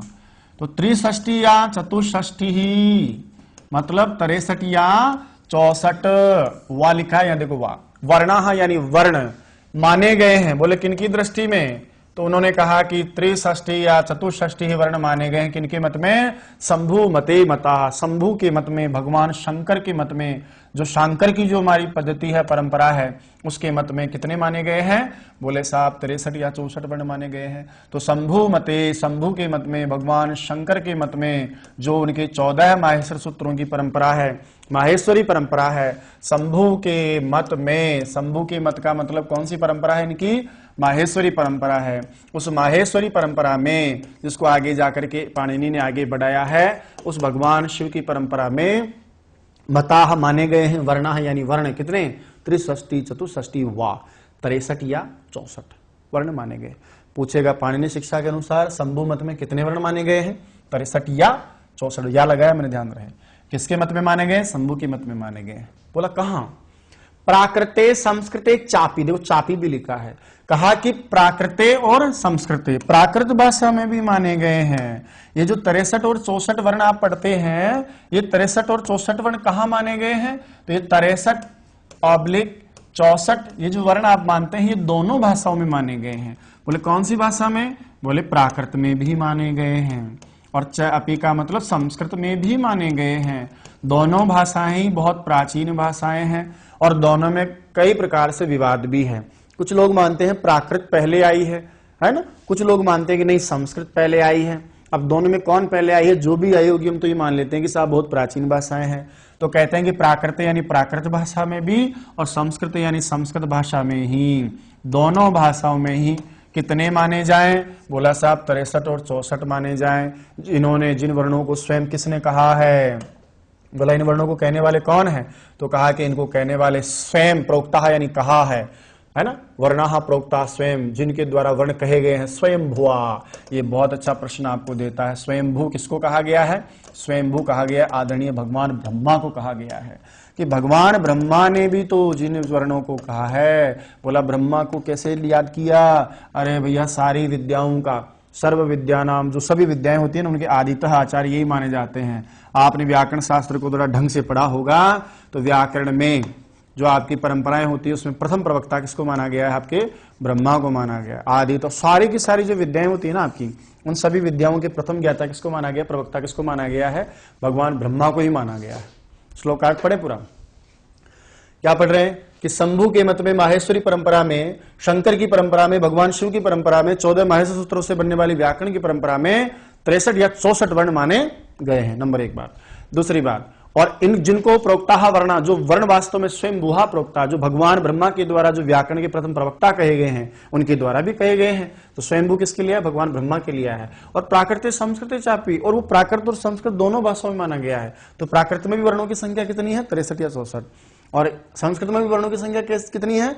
63 या 64। अब वो कौन कौन है उसी को आगे की कारिका में पढ़ाया गया। तो कहा कि वो 63-64 वर्ण संस्कृत और प्राकृत भाषा में भगवान स्वयं ब्रह्मा के द्वारा जो कहे गए हैं, वही शंभु के मत में 63 या 64 वर्ण माने गए हैं। तो परीक्षा में कैसे भी पूछे शंभू के मत में कितने वर्ण 63-64, प्राकृत में कितने वर्ण 63-64, संस्कृत में कितने 63-64, संस्कृत के समान कौन सी भाषा में वर्ण माने गए हैं, प्राकृत भाषा में माने गए हैं। शंभू के मत में कितने माने गए 63-64 माने गए। पाणिनि शिक्षा में कितने हैं 63-64। कारिका में खाली स्थान देख करके भी परीक्षा में पूछ सकता है, ध्यान रहे। कह देगा प्राकृते खाली स्थान सापि स्वयं प्रोक्तः स्वयं भुआ, कहेंगे आप संस्कृते। कह देगा प्राकृते संस्कृति चापि स्वयं प्रोक्तः खाली स्थान स्वयं भुआ। ऐसे किसी भी अर्थ में आपसे प्रश्न करेगा, समझ जाइएगा। आगे बढ़ते हैं श्लोक संख्या में 4 पे। अब आपको पढ़ाएगा कि कौन कौन है वो हमारे, वो हम चर्चा कर लेते हैं। लिखा है सबसे पहले जो वर्गीकरण किया गया उसमें सिखाया कि चलिए स्टार्ट करते हैं। तो सबसे पहला जो लाइन उसमें लिखा स्वराहा विंशति एकश्चः, फिर लिखा है स्पर्शानां पंचविंशति ही, उसके बाद लिखा यादयः, है ना, यादय कितने हैं, स्मृता ही अष्टौ, चत्वारस्य यमाः स्मृताः, ऐसा करके आपको कारिका में लिखा दिया गया। आओ एक एक को लेकर चलते हैं।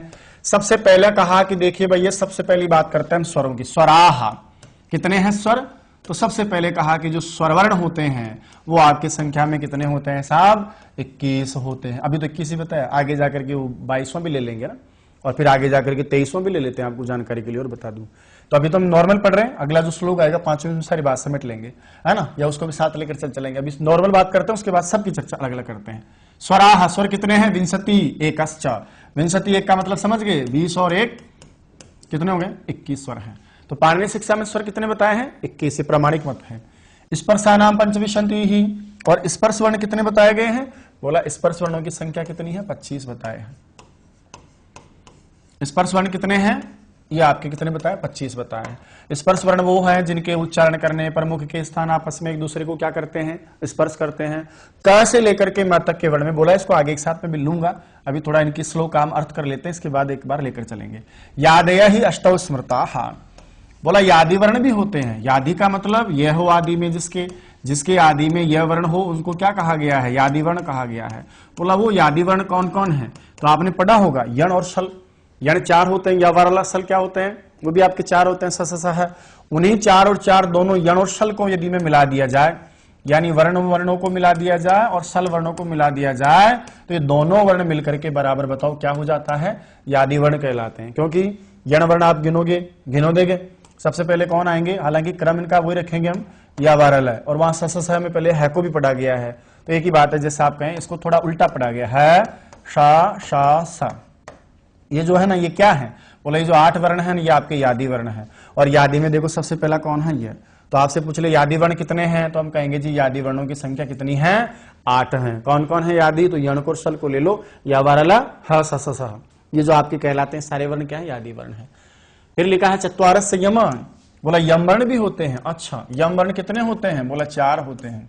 अब देखो वैसे तो यम वर्ण 20 होते हैं, लेकिन उन्होंने कहा कि क्रमशः जो है पहला जो वर्ण है ना, अल्प प्राण, इनको मतलब प्रयत्नों के आधार पर पढ़ा जाता है। अब आप तो बड़े स्तर पर तैयारी करने वाले लोग हैं, आप रीड या सामान्य शिक्षा विभाग में तो पढ़ नहीं रहे, आप बात को समझ भी जाएंगे, समझना भी चाहिए आपको कि यम कितने पढ़े गए हैं, 4 पढ़े गए हैं। लेकिन यमाः चत्वारः स्मृता, यम 4 प्रकार के वर्ण, 4 वर्ण नहीं होते, 4 प्रकार के वर्ण होते हैं, उनको भी अभी पढ़ेंगे हम एक बार। श्लोक की व्याख्या के बाद में थोड़ा आगे चलते हैं। स्वराः विंशति एकश्चः, ठीक है। स्पर्शानां पंचविंशति ही, स्पर्श 25 है। यादे है स्मृता, स्मृता यादि कितने हैं, 8 वर्ण है। मैं फिर दोहरा रहा हूं कि यवरल के बाद में जो सह पढ़ा गया ना, उसमें पहले है का पाठ किया गया यहाँ व्याख्या में, ठीक है। तो हम पढ़ेंगे सो यवरल ह स, ऐसा हम पढ़ेंगे। कभी कभी कुछ लोग क्या करते हैं, ह स को आदि ले जाते हैं, यवरल को पीछे ले आते हैं, तो यादि की जगह हादि भी इसको पढ़ लेते हैं। इसलिए आप ये नहीं सोचे कि साहब है कैसे आगे पढ़ दिया मैंने, जैसा व्याख्या में लिखा है तो पाणिनि शिक्षा में यही क्रम दिया, यवरल ह स है, ठीक है। फिर उसके बाद में हम पढ़े आगे यम। अब यम को 4 प्रकार से कहा है, 4 यम कहे नहीं है। बोला क्यों, क्योंकि परिभाषा है, नियम है। मैं आगे इसकी व्याख्या कर देता हूं। कैसे कहते हैं कि किसी भी वर्ग का पहला, दूसरा, तीसरा और चौथा अक्षर हो, और उसके बाद में किसी भी वर्ग का 5वां अक्षर आ जाए। पहला, दूसरा, तीसरा, चौथा का मतलब 5 वर्ग होते हैं हमारे पास में। पहला वर्ग का, दूसरा च, तीसरा ट, चौथा त और एक 5वां पा। उनमें पहला, दूसरा, तीसरा, चौथा मतलब क ख ग घ छ छ छ ठ ठ ड त त द प प ब हो गए। उनमें से कोई सा भी एक अक्षर आगे आ जाए, पहला हो चाहे क हो, चाहे ख हो, चाहे च हो, चाहे ठ हो, द हो, जो भी हो, और उसके बाद में आ जाए 5वां अक्षर, और ये सिंगल ना हो। ये जो आपके अक्षर मिलेंगे ना, डबल हो। डबल का मतलब द्वित्व रूप में आने चाहिए, डबल रूप में आने चाहिए। पहला अक्षर तो पहला पहला, दूसरा तो दूसरा दूसरा। जैसे उदाहरण के लिए हम चलते हैं, वैसे तो आप संज्ञा प्रकरण में इनको पढ़ लिए, फिर भी ये कौन सा नंबर का अक्षर है, पहला, और ये 2 बार आ जाए, देखो का है ना। ये आपका है दूसरा अक्षर ख ख, 2 बार आना चाहिए। ये आपका तीसरा अक्षर है ग ग, 2 बार आना चाहिए, है ना, ग ग। उसी प्रकार से ये आपका चौथा अक्षर है, ये भी आपका 2 बार आना चाहिए, 5वां आना नहीं चाहिए, ध्यान रहे, 4 के लिए कहा गया है। और उसके बाद में कोई सा भी 5वां अक्षर आ जाए, देखो न 5वां है, न 5वां है, न 5वां है, न 5वां है, न 5वां है। तो जब किसी भी वर्ग का 5 वर्गों का हो सकता है, ध्यान रहे, तो मैं समझाने के लिए एक वर्ग लिया है, पहला दूसरा तीसरा चौथा अक्षर सिंगल ना हो डबल हो, डबल के बाद में किसी वर्ग का 5वां अक्षर किसी का भी हो सकता है, 5वां अक्षर है, तब पहले वाले को छोड़ करके जो दूसरे वाले अक्षर होते हैं उनका नाम पता है क्या होता है, उनको यम कहा जाता है। तो क क में दूसरा वाला क 5वां पर में हो तो यम है, ख क में 5वां अक्षर पर में हो तो दूसरा ख यम है, ग ग में 5वां अक्षर पर में हो तो दूसरा ग यम है, घ घ में यदि 5वां अक्षर पर में हो तो ये क्या है, यम है। और इनको लिखने की शैली होती है अनुनासिक करके लिख दिया जाता है। ये 4 यम ऐसे लिखे जाते हैं, क से दिखा देते कुम, ख से लिखा जाता है अनुनासिक करके नासिका करके घुम, ग से लिखा जाता है गुम, और घ से लिखा जाता है घुम। और आगे जाकर पाणिनि शिक्षा में कहा कि भैया यम वर्णों का उच्चारण स्थान पता है क्या होता है, यम वर्णों का उच्चारण स्थान होता है नासिका। क्या बताया गया इनका उच्चारण स्थान, नासिका। पढ़ के देखो, कुम खुम घुम घुम ऐसा कहा जाता है, तो उनको नासिक के वर्ण कहा गया। अनुस्वार का उच्चारण स्थान भी नासिका और इसका उच्चारण स्थान भी नासिका होता है। और एक काम की बात सुनो, क्या करते हैं हम, हो गया ना कुम खुम गुम गुम, एक काम और क्या करते हैं, हमने क्या पढ़ा है, मैंने अभी बोला ना कि ये सामान्य 4 नहीं है, लिखने की शैली है। बोला ऐसे तो क्या हो जाएंगे, चुम छुम झुम झुम, तुम ठुम डुम डुम, तुम तुम दुम दुम, पुम पुम बुम बुम कितना अच्छा हुआ ना।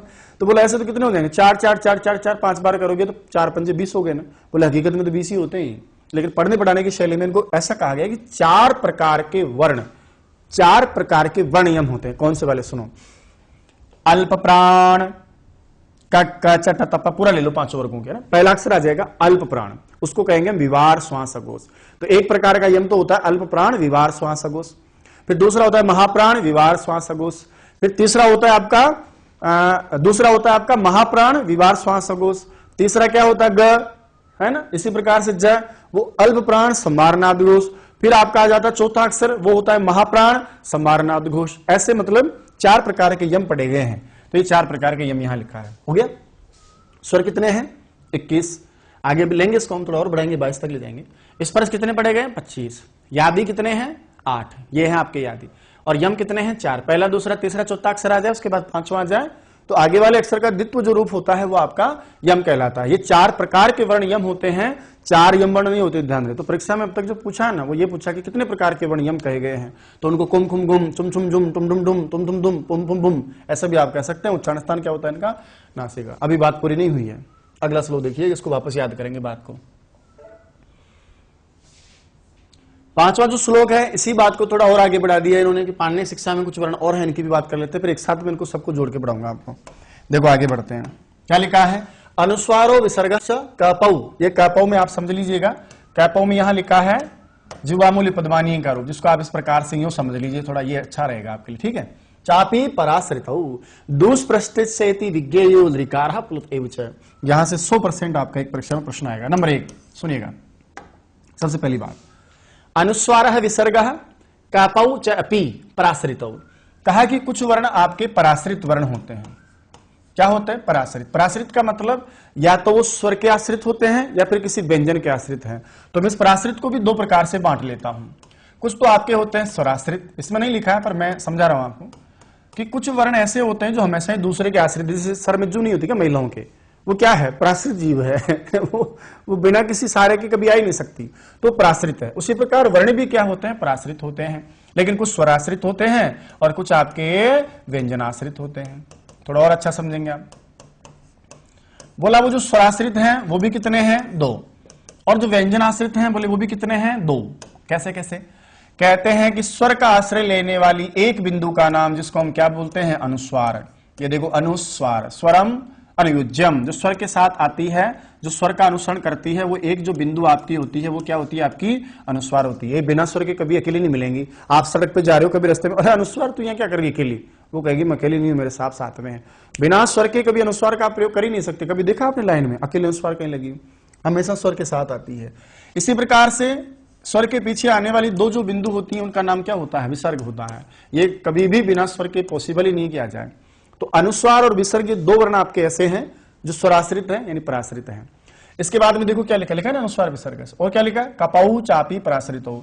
और ये जो भाई साहब आपके क हैं, क और ख से पहले यदि आधा भी स्वर लगा दे तो इन वर्णों का नाम होता है जीवामूलीय। तो एक वर्णों का प्रकार है जिसका नाम क्या है, जीवामूलीय। और एक लिखा है आपका पाऊ, उसमें आप समझ जाइएगा जब प और फ से पहले आधा विसर्ग लगा देते हैं वो वर्णों का नाम हो जाता है उपध्मानीय है। अब आप बच्चे तो है नहीं, क्या पढ़े हो ना पहले? तो दो प्रकार के वर्ण हैं जो व्यंजन आश्रित होते हैं। कैसे? जिह्वामूल्य तभी होगा जब आप आगे कहे कि क और ख से पहले आधा विसर्ग यदि लगा दिया जाए, आधा का मतलब पूरे की जगह ये आधा वाला, तब ये वर्ण क्या कहलाते हैं? आपके जिह्वामूल्य कहलाते हैं। ये क और ख के सहारे ही आता है, आधा विसर्ग कभी अकेला नहीं मिलेगा, ये इसी के सहारे। ये क्या है? व्यंजन है ना, तो ये व्यंजन आश्रित है और परआश्रित है। इसी प्रकार प और फ से पहले जब आधा विसर्ग आ जाता है तो ये क्या है? व्यंजन ही तो है। तो पद्मानीय, प और फ से पहले आधा विसर्ग हो तो पद्मानीय वर्ण कहलाता है, और यदि क और ख से पहले आधा विसर्ग हो तो वो जिह्वामूल्य वर्ण कहलाता है। ये दो ना समझे, अर्ध विसर्ग के दो पार्ट हैं, इसको एक वर्ण मानेंगे, इसको एक वर्ण मानेंगे। दो प्रकार के व्यंजन वर्ण आश्रित होते हैं, ये पराश्रित हैं। तो पराश्रित जो वर्णों की संख्या है कुल मिलाकर के यदि वो आपसे पूछे तो कितने हो गए? 4। 2 स्वराश्रित हैं और 2 आपके व्यंजन आश्रित। तो अब सुनो, अनुस्वार और विसर्ग कपऊ, अनुस्वार और विसर्ग स्वराश्रित पराश्रित हैं। कपऊ जिह्वामूल्य और पद्मानी आपके वो भी पराश्रित हैं। 4 पराश्रित हो गए। दुष्पृष्टस्य, और सुनिए आगे चर्चा बढ़ा रहा हूं मैं। क्या लिखा है आगे? दुष्पृष्टः, यानी स्पृष्ट तो होता है इस वर्ण के उच्चारण में, लेकिन बड़ा ही गंदी तरीके से दुष्कर स्पृष्ट होता है, इसलिए पाणिनि शिक्षा में एक वर्ण और कहा गया है। ये देख लो, पूरा ले लिया इसने, सब समेट दिया पूरे के पूरे। बताता हूं मैं क्या बताया आपको। दुष्पृष्ट वर्ण भी कहा गया है, बोला उसको भी जानना चाहिए। बोले ये क्या होता है? तो मैं सिखाता हूं आपको, सुनिएगा। इस रूप में आपने देखा 8 करके बंद कर देते हैं, या इस रूप में भी आपने कभी देखा हो, ऐसा नाम सुना हो। इस वर्ण को हम दुष्पृष्ट वर्ण कहते हैं। इसको उच्चारण करने की विधि अड़ा है ना, या इसको अड़हा। बोला क्या होता है? ये वैदिक प्रयोग में होता है, इसका प्रयोग कभी भी लोक व्यवहार में नहीं होता है। राजस्थानी भाषा में जरूर हम इसकी बात कर लेते हैं, बाकी सारा प्रयोग इसका वैदिक मंत्रों में होता है। होता क्या है एक्चुअल में? यह ड वर्ण है, इससे पहले भी स्वर आ जाए, इसके बाद भी स्वर आ जाए। ड वर्ण से पहले भी स्वर आ जाए और ड वर्ण के बाद भी स्वर आ जाए, तो ये ड वर्ण ऑटोमेटिक ही अड़ा इस प्रकार के इस वर्ण में कन्वर्ट हो जाता है। एक बात और सुनिएगा, बोला आगे भी स्वर हो पीछे भी स्वर हो तो ये ड किस में कन्वर्ट हो जाता है? बोले स्वर में कन्वर्ट हो जाता है। आपने पहला सूक्त पढ़ा होगा, ऋग्वेद का पहले सूक्त का अग्नि सूक्त का पहला ही मंत्र अग्निम ईले, दूसरा शब्द आपने सुना हो तो वहां क्या आता है? ई ड ए, ऐसा लिखा आता है, पता है आपको। और वहां ड के पहले भी स्वर है, बाद में भी स्वर है। जब आप इसको मिलाते हो तो दोनों तरफ स्वर होने पर ये जो ड है ना वो ऑटोमेटिक अड़ा में कन्वर्ट हो जाता है। ये देखिए इस तरह का ये अड़ा बन जाता है, अड़ा में ए मिलेगा तो आपका वहां शब्द क्या पड़ेगा? ले। ये आपका दुष्पृष्ट अड़ा है।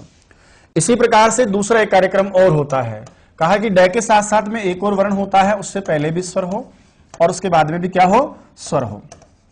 वो आपका वर्ण होता है जिसका नाम होता है ढ। कौन सा वर्ण है? ढ। और वो ढ वर्ण भी आपका ऑटोमेटिक ही अड़ा में कन्वर्ट हो जाएगा, यानी अड़ा और साथ में इसकी और आवाज आएगी ह की, इस प्रकार से, है ना। इस तरह से उसको पढ़ा जाता है दोनों तरह से। जैसे मान लो उदाहरण के लिए कुछ भी ले लें, मान लो जहाँ समूले ऐसा कुछ लिखा हुआ कोई उदाहरण है, मैं समझाने के लिए सिर्फ बता रहा हूं आपको। जैसे मान लीजिए आपके पास में है आगे ऐसा, इसी को ले लेते, समझाने के लिए बोल रहा हूं भाई मैं, ए, और यहां आ गया मान लो ये ढा। वैदिक प्रक्रिया की बात बताओ, ऐसा होता मान लो, ऐसा हुआ नहीं, वहां कोई समूल ऐसा कोई शब्द पड़ा हुआ है। अब इसी को मैं बनाऊं तो कैसे बनाऊंगा? आगे भी स्वर है ना, पीछे भी स्वर।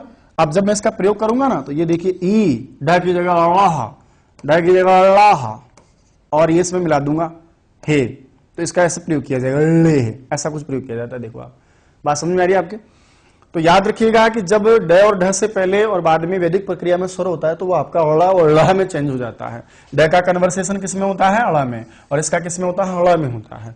ये दुष्पृष्ट वर्ण है। लृकारः पुलता एवच, और कहा कि ये जो लृ स्वर आप पढ़ते हो ना, 21 पढ़े हो ना अभी तक आप? अरे स्वरों की संख्या कितनी पड़ी है? 21।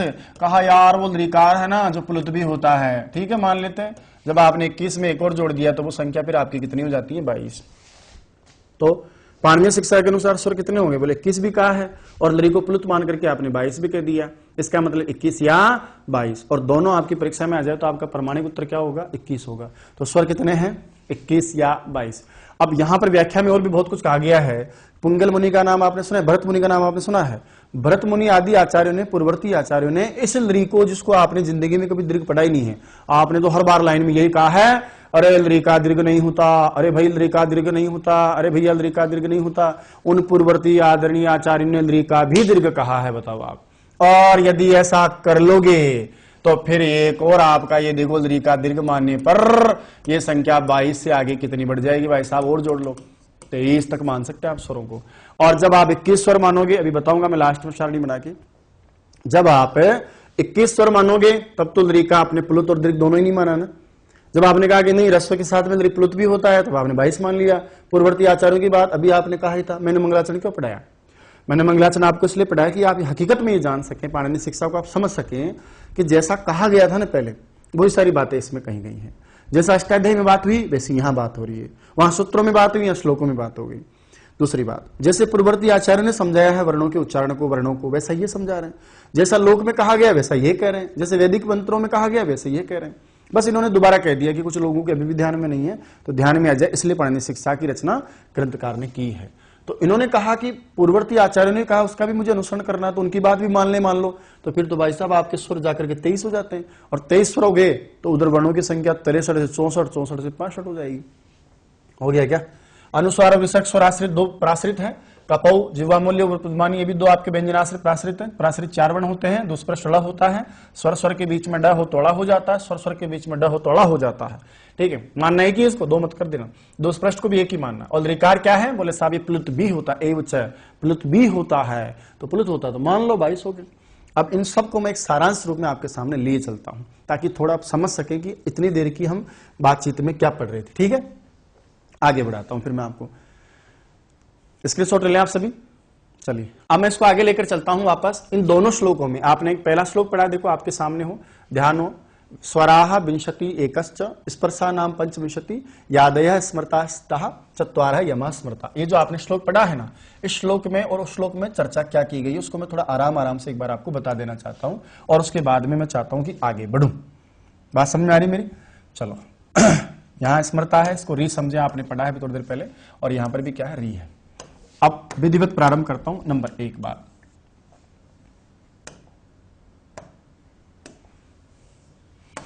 क्या है नंबर 1 बात? सबसे पहली बात की सबसे पहले हमारी पाणिनीय शिक्षा की वर्णमाला में क्या कहा गया है?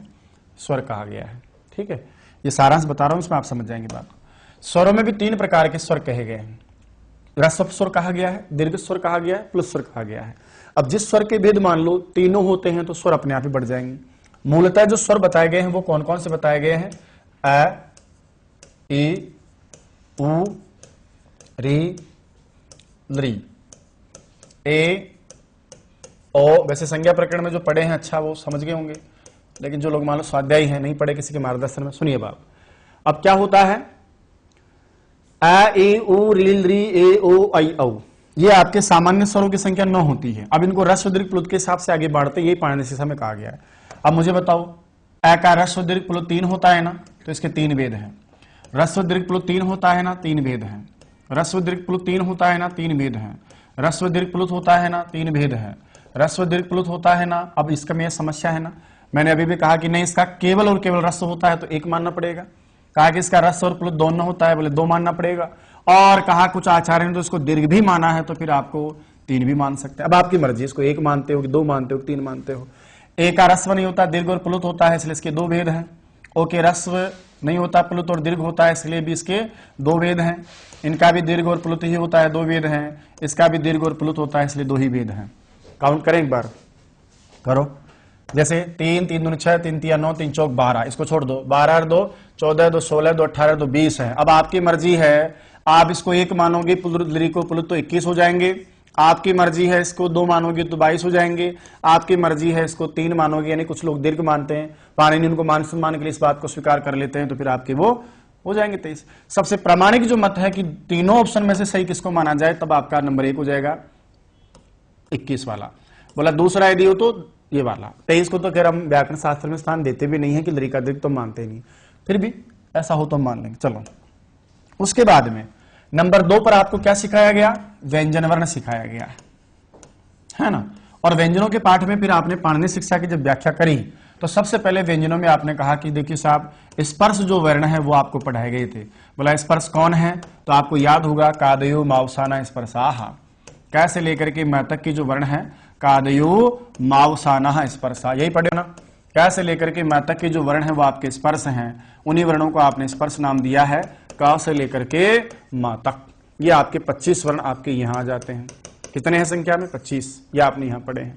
उसके बाद में आपने और भी पढ़ा था कि यादी में समेट लिया। अब एक ही बात है, इसको यादी कहो चाहे अलग अलग कहो। फिर आपने पढ़ा था कि यादी वर्ण भी आते हैं साहब, और यादी वर्ण आपने कितने पढ़े हैं? तो दो तरह से पढ़े आपने। यादी में एक तो आपने किनको ले लिया था? यण को ले लिया था। एक आपने किनको ले लिया था? शल को ले लिया था। अरे यण में कितने आते हैं? यह वाला 4। शल में कितने आते हैं? स 4। दोनों को जोड़ लीजिए, संख्या आ गई है, देख लीजिए। यहां संख्या 25 पढ़े हो ना, यहां संख्या कितनी पढ़ोगे? 8 पढ़ोगे। कहने का तरीका है, वहां ऐसे पढ़ा, इनको यहां पढ़ दिया। उसके बाद श्लोक में याद देखो, स्वर आ गया, यादी आ गया ना। उसके बाद में चत्वारा संयमा, 4 प्रकार के कौन से वर्ण पढ़े आपके लिए? यम वर्ण पढ़े हैं। नंबर 3 पर आपको यम वर्ण बताए गए, और यम वर्ण में बताइए कैसे सिखाया गया आपको? बोले 4 हैं। कितने पढ़ाए गए यम वर्ण? 4 प्रकार से पढ़ाए गए। चलो 4 ये हो गया आपके। इसके बाद में जब आगे गए तो आपको यहां कहा कि पराश्रित वर्ण है। यहां पर आपको अलग अलग नहीं बताया गया। चौथे नंबर पर आपको एक ही साथ कह दिया कि हमारे पास में कुछ ऐसे वर्ण हैं जो क्या कहलाते हैं? पराश्रित वर्ण कहलाते हैं। और वो कौन कौन है? तो याद करो, आपसे कहा सबसे पहले कि एक होता है आपका अनुस्वार, पराश्रित है। एक कहा कि 2 बिंदु जो है वो भी पराश्रित है, दोनों स्वर के ऊपर आश्रित हैं। फिर कह दिया कि क और ख आपका आता हो तो वो भी आपका जिह्वा मूल्य पराश्रित है, और उसी प्रकार से प और फ आता है तो वो भी आपके पराश्रित हैं। 1 2 3 4 कुल मिलाकर के कितने वर्णों को एक साथ कह दिया? पराश्रित में 4 कह दिया। कहने का तरीका है भाई साहब, इन्होंने ऐसा कह दिया। उसके बाद भी उन वर्णों को कहा गया आपके लिए, उसके बाद भी उन वर्णों को कहा गया आपके लिए, तो मैं यही समेट लेता हूं उनको। चलिए नंबर 5 पर जो वर्ण आप सीख रहे थे ना, वो यहां ले लेता हूं। ये देखिए, एक आपका 2 स्पष्ट वर्ण हो गया। कौन सा वाला? और बड़ा या ढह जो भी आप पढ़ते हो गया। काउंट कर लो, बोले सेम संख्या जाएगी। कितने हो गए? 21 22 या 23। इधर ले लो 25, 25 और 8 कितने हो गए? 25 में 5 जोड़े 33 हो गए। 33 के बाद में 4 हो गए, 37 हो गए। 37 के बाद 4 किया, 41 हो गए। और एक वर्ण आपका ये ले लिया, कितने होंगे? 42। अब 42 वर्णों में आपने जोड़ा है, उधर 21 जोड़ोगे तो कुल वर्णों की संख्या आपकी हो जाएगी, बताओ। इधर यदि आप कहते हैं कि साहब 42 तो क्या है? व्यंजन है, और 21 क्या मानते हो आप? को एक ही मान करके, तब आपकी संख्या कितनी हो जाएगी? 63। कहोगे नहीं, हम तो ये मानते हैं कि 42 के बाद में स्वर तो 22 होते हैं, रस्व और प्लुत दोनों होता है, संख्या हो जाएगी 64। कि नहीं, हम तो साहब इसको दोनों तीनों ही मानते हैं, रस्व भी होता है, दीर्घ भी होता है, प्लुत भी। तो आपकी संख्या कितनी हो जाएगी? 65। बोले ये तो गड़बड़ हो गया, हम तो क्या पढ़े? 1 नंबर पे 63 को मान्यता, 2 नंबर पे इसको मान्यता, तीसरे नंबर पे ये है जो कभी आपने ना पढ़ा होगा ना सीखा होगा।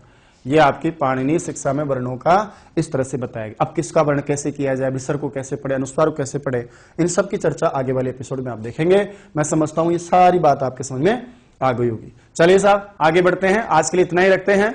बहुत बहुत धन्यवाद, आपने देखा है। मैं समझता हूं कि भले आपको आती होगी, लेकिन फिर भी जो ये प्रयास है वो आपके लिए जरूर सार्थक होगा। पूरे मन से मैंने आपको पढ़ाया है। जो जो कुछ चीजें हैं जो आज तक आप नहीं सीखे होंगे, बहुत सारी चीजें भी आपने सीखी होंगी। वीडियो को आप लाइक करें, चैनल को सब्सक्राइब करें। कल रेगुलर इसी तरह पढ़ते रहेंगे। कल पाणिनि शिक्षा और लिंगानुशासन पूरा खत्म कर देंगे। साहित्य से आप बहुत डरे हुए हैं, मुझे पता है। साहित्य पढ़ने वाले लोगों को भी साहित्य नहीं है, बार बार आप करें चंद्रालोक, काव्य प्रकाश, साहित्य दर्पण। मुझसे जितना बन पड़ेगा इसी शैली में उतना मैटर मैं आपके सामने लेकर आऊंगा, बशर्ते आप इस वीडियो को देखें, ताकि मुझे लगे कि वास्तव ऐसा नहीं कि 1000-2000 लोगों ने देखा और हो गया काम। बहुत मेहनत करनी पड़ती है। आप सब समझते हैं कि आपके लिए जितना नौकरी के लिए मेहनत करनी पड़ रही है ना, उतना ही मेहनत हम लोगों को भी करनी पड़ती है। रात दिन रिकॉर्डिंग कर रहे हैं, रीड का रिकॉर्ड चल रहा है, दूसरी रिकॉर्डिंग चल रही है, उसके बीच रात के समय आपको पता नहीं हो, लेकिन इस समय रात के 12:30 बज रहे हैं, आपको बता दूं। तो 12:30 बजे हम रिकॉर्ड करते हैं, है ना। इतनी मेहनत जब हम आपके लिए कर रहा हूं, सिर्फ इस भावना से कि मैं आपको कल जोड़ सकूं, आपको मुझसे जोड़ सकूं, ताकि आगे कभी पढ़ाऊं मैं कोई शिक्षण कार्य में आपको जोड़ना चाहूं, कोई matter second grade first grade कोई सा भी आ जाए, ये तो यकीन मानिए कि डेट एकदम से आ गई है, डेट बढ़ गई ना तो आप और मैं बस। दूसरी बात, हो सकता है कहीं से भी आपको कुछ मिल रहा हो, लेकिन प्रॉब्लम क्या है कि परीक्षा में आने वाले सवाल हम नहीं निकाल पाते हैं। तो मैं समझता हूं कि इस प्रयास से हम पढ़ेंगे कोई से भी चीज को तो आराम से सारे सवाल निकलेंगे। टारगेट अपना परीक्षा करेगा। थोड़ी वाणी मेरी स्पीड से है ना, इतना नहीं करता तो भी आप यूट्यूब आदि पर वैसे बढ़ा के पढ़ते हो, कोई दिक्कत नहीं है। वो थोड़ा बढ़ा के इसलिए कहा कि समय बहुत कम है हमारे पास में, सीखना हमको बहुत ज्यादा है। मैं प्रयास करूंगा अधिकतम हम जितना हो सके उतना सीखें। चलिए वीडियो को लाइक करें, आप शेयर करें और मुझे दिखाएं एक दिन में कि वास्तव में गुरुजी 5-10 हजार लोग जो संस्कृत शिक्षा विभाग से ये आज व्याकरण का टॉपिक डाला है, 2-5-4 दिन अपने क्लास इसकी डालेंगे, उसके बाद में सामान्य व्याकरण और साहित्य को साथ लेकर चलेंगे, जितना हो सकेगा है ना उतना मैं आपके लिए कार्य करूंगा। बस आप थोड़ा सहयोग बनाइएगा, मुझे दिखाइएगा कि आपको बहुत आवश्यकता है, बने रहेगा चैनल के साथ। और जैसे ही संस्कृत सरस्वती ऐप आएगा ये क्लास अपन वहां लेकर चलेंगे। आप यूट्यूब पर जाकर संस्कृत सरस्वती सर्च कर सकते हैं, वहां आप उसको सब्सक्राइब करें, चैनल को बेल का आइकन को आप क्लिक करें ताकि आने वाला नेक्स्ट वीडियो आपको मिल जाए। बने रहेगा रेगुलर इसी टाइम। कल फिर हम क्लास के साथ आते हैं, कल लिंगानुशासन को और पाणिनि शिक्षा के बच्चे श्लोकों को बहुत बढ़िया तरीके से करेंगे। उसके बाद साहित्य की क्लास लेकर मैं आपके सामने आता हूं। अवगड़ा चक्रम आदि कभी पढ़ा नहीं होगा आपने, प्रयास करेंगे बहुत बढ़िया तरीके से इसी बोर्ड पर पीपीटी के माध्यम से सारी चीजें लेकर चलेंगे। धन्यवाद बहुत बहुत। मेरी तरफ से तो शुभरात्रि है, वैसे आप 11 बजे वीडियो को देखेंगे इसलिए आप सबको प्रातः नमस्कार मान लो, मेरी तरफ से शुभरात्रि मान लो। जय तु भारतम, जय तु संस्कृतम। धन्यवाद।